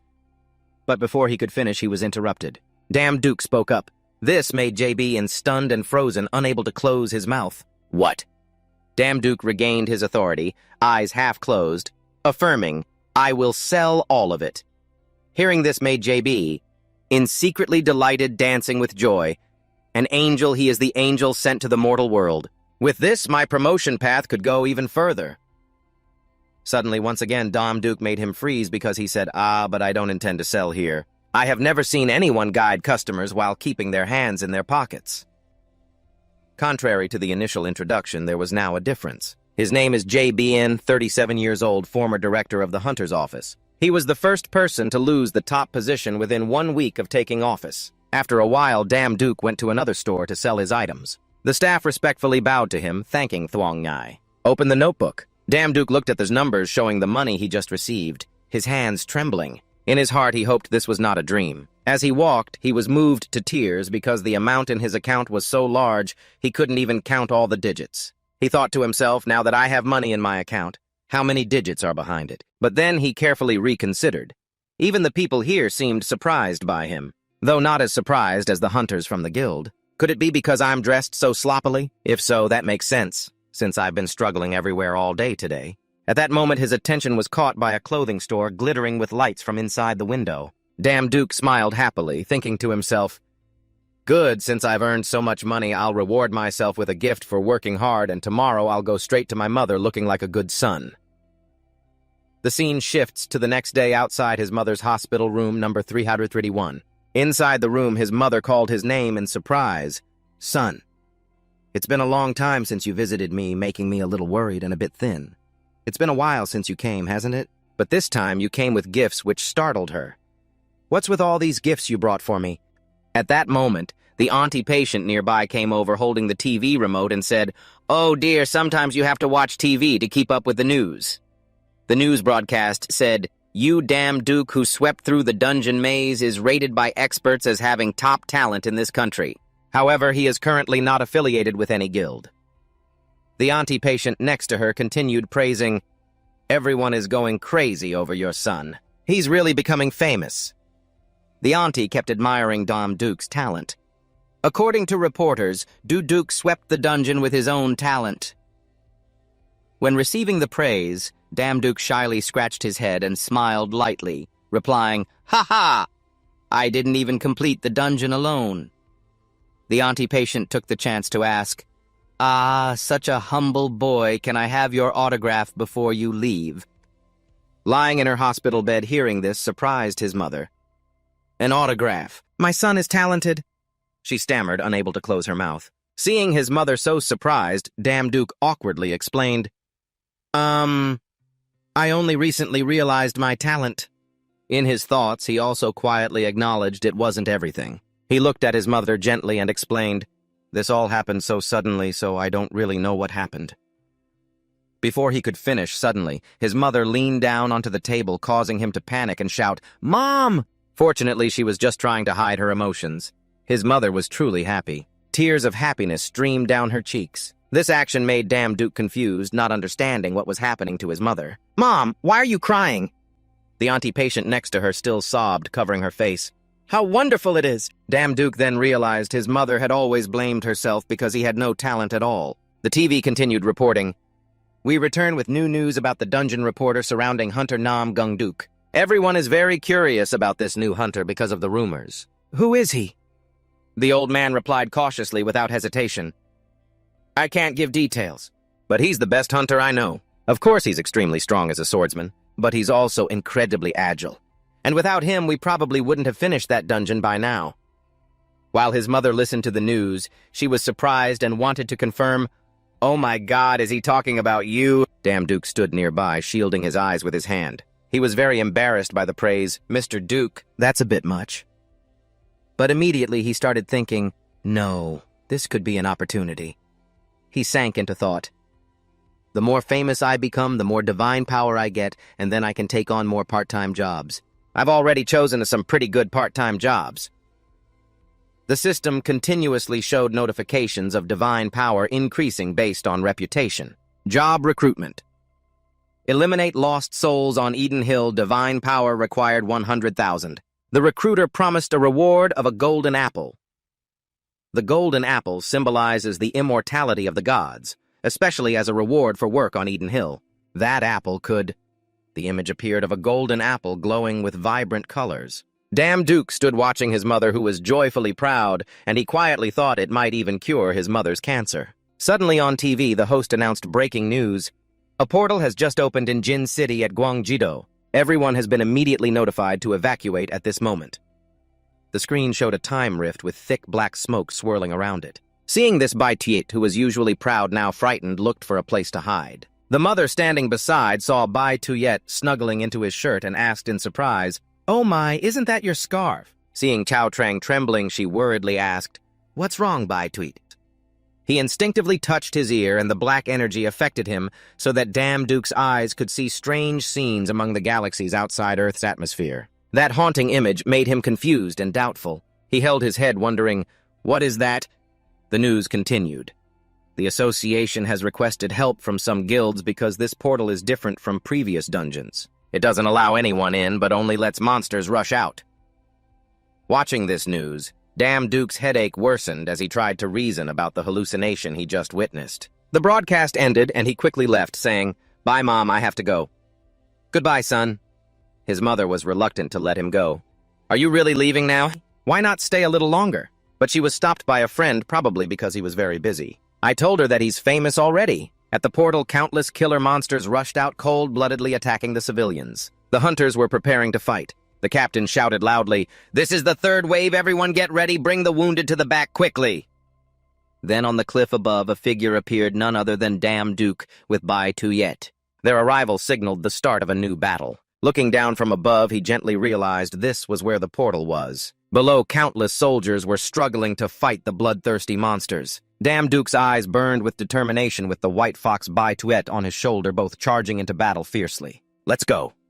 A long-nosed monster was stabbed in the chest by a sword, fresh blood still flowing. It lay unconscious, unsure if it was dead or not. A soldier sheathed his sword and turned to ask his comrades behind, "This is the third wave, right?"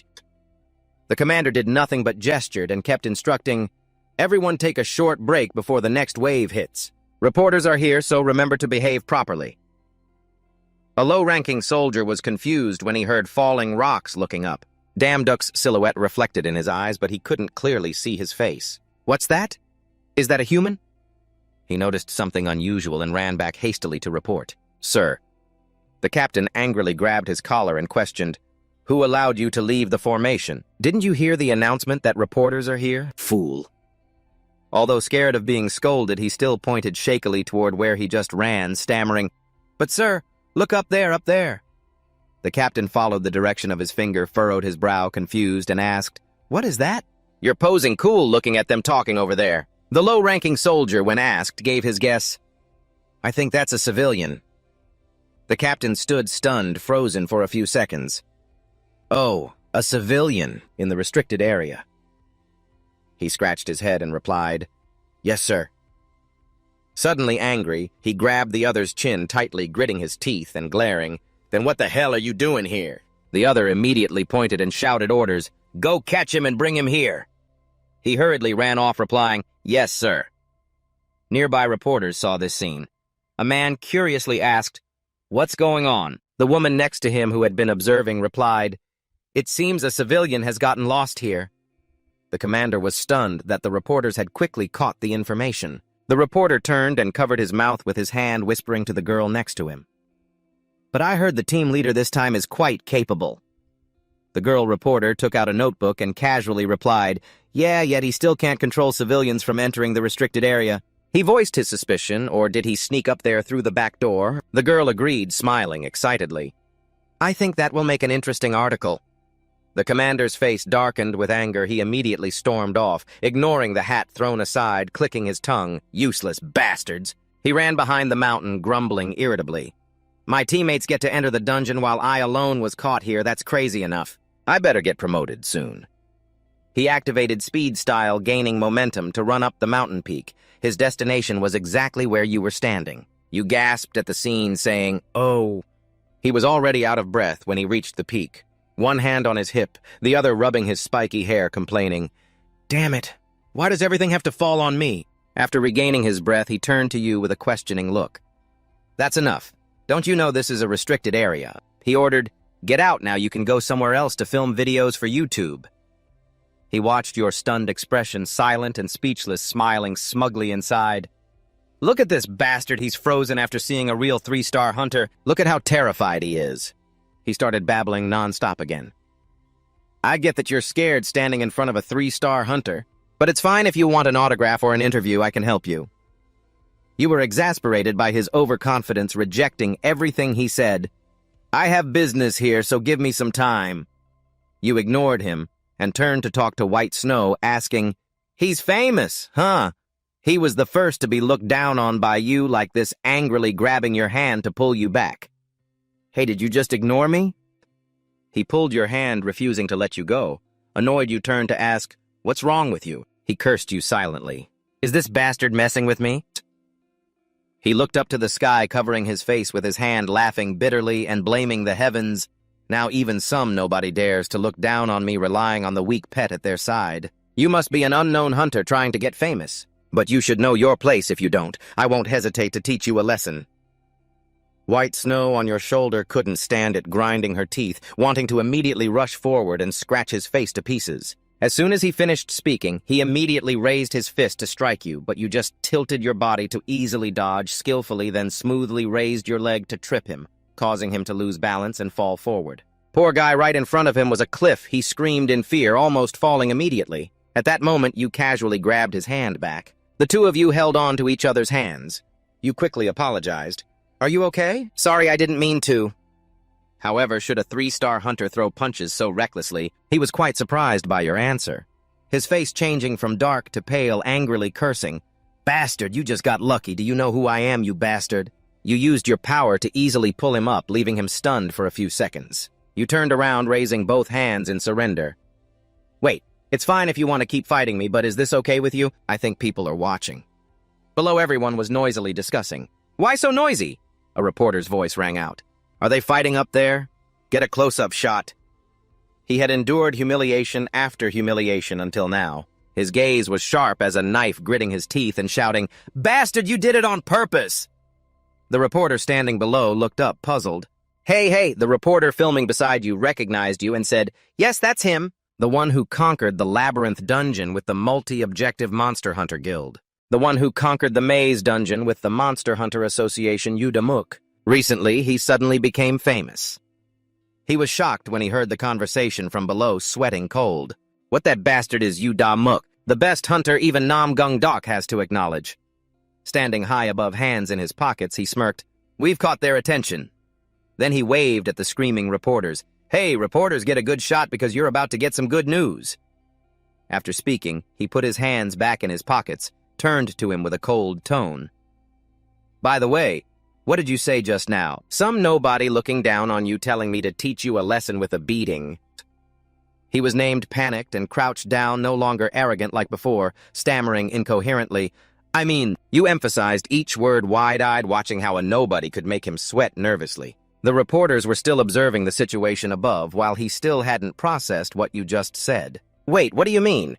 You didn't answer, but jumped down the cliff with Bak Tuyet, surprising everyone. The place you headed toward was a gate that not just anyone could enter. You just lightly touched the gate and it opened. People below were covered in dust and smoke, raising their hands to cover their noses, coughing harshly. The female reporter exclaimed in surprise, What is that? He was also astonished at your action, watching closely, without missing a detail. The gate, this phenomenon, started appearing 10 years ago, unlike dungeons, which only hosted weak monsters. And after a while it would disappear on its own, so it was handled as simply as a traffic accident. Some scholars emphasize the danger of these gates. People usually ignored them because humans couldn't pass through the gates. People were buzzing, Did he just go through the gate? The gate was confirming information, checking status. The result was the lowest divine rank you may enter this world. The system also warned you, you are entering the other world. The eye of the abyss is watching you. The other world gradually appeared before your eyes, the scenery of hills and mountains, quite bleak. I was right, this really is the gate from Han Bang's memory, so that means a god can enter right. Many questions still remain unanswered. You fell into thought. Why don't they allow humans to enter the gate like the dungeon? He said the dungeon was created to test humanity. You recalled what Godtho once said, Your job is to build challenges that humans can overcome. You began exploring this place first, looking around. Suddenly, you bumped into a red fence blocking your way inside. You were startled, confused about what was happening. What's this? You reached out and touched it again. A warning appeared. You lack divine power, you cannot enter. The eye of the abyss is watching you. You froze, kicked the fence, the warning sounded again. You lack divine power, you cannot enter. The eye of the abyss is watching you.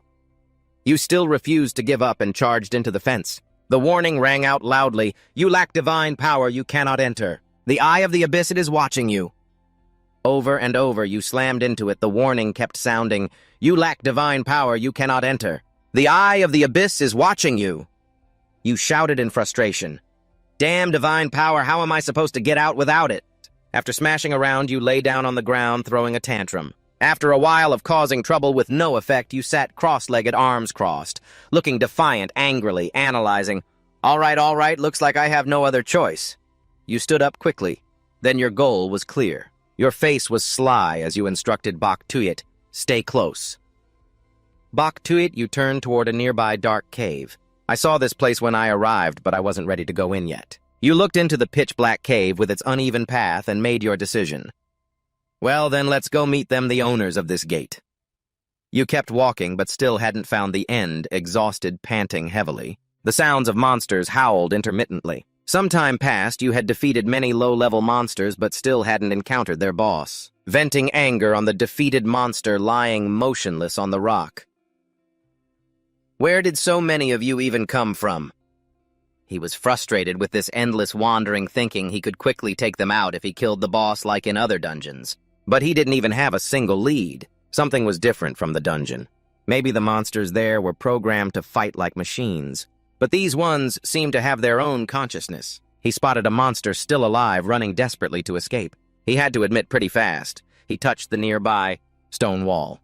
His divine power would definitely increase once he got through the gate. If that's the case, he had to hold on to it. While he was distracted, a giant monster suddenly appeared right behind him without warning. By the time he realized it, it had already launched an attack. He quickly dodged just in time. A loud explosion rang out. Bang! He stood firm, observing the newly appeared boss, praising, "Not bad, so here you are, the gatekeeper boss." The monster fumed angrily, its massive body 3 or 4 times the size of a normal person holding a sword hundreds of meters long. He noticed its face was drooling eyes showing only the whites. Wait, it looks a bit... It suddenly charged at him without a word. It's here, but it's taking forever to get to him. Mouth wide open in shock, so slow. His excited expression suddenly fell. So disappointing. Are you really a boss? You carry the title of boss, but aren't cautious at all. While he was rambling to himself, it swung its blade straight at him. He easily blocked the sword with his foot, snapping it in half. It raised the half-sword in its hand and scratched its head, confused about what just happened. He summoned Snow White to transform into a sword and lightly slashed across its chest, leaving it stunned and unable to react. It was so slow it didn't even understand why it died, collapsing onto the ground.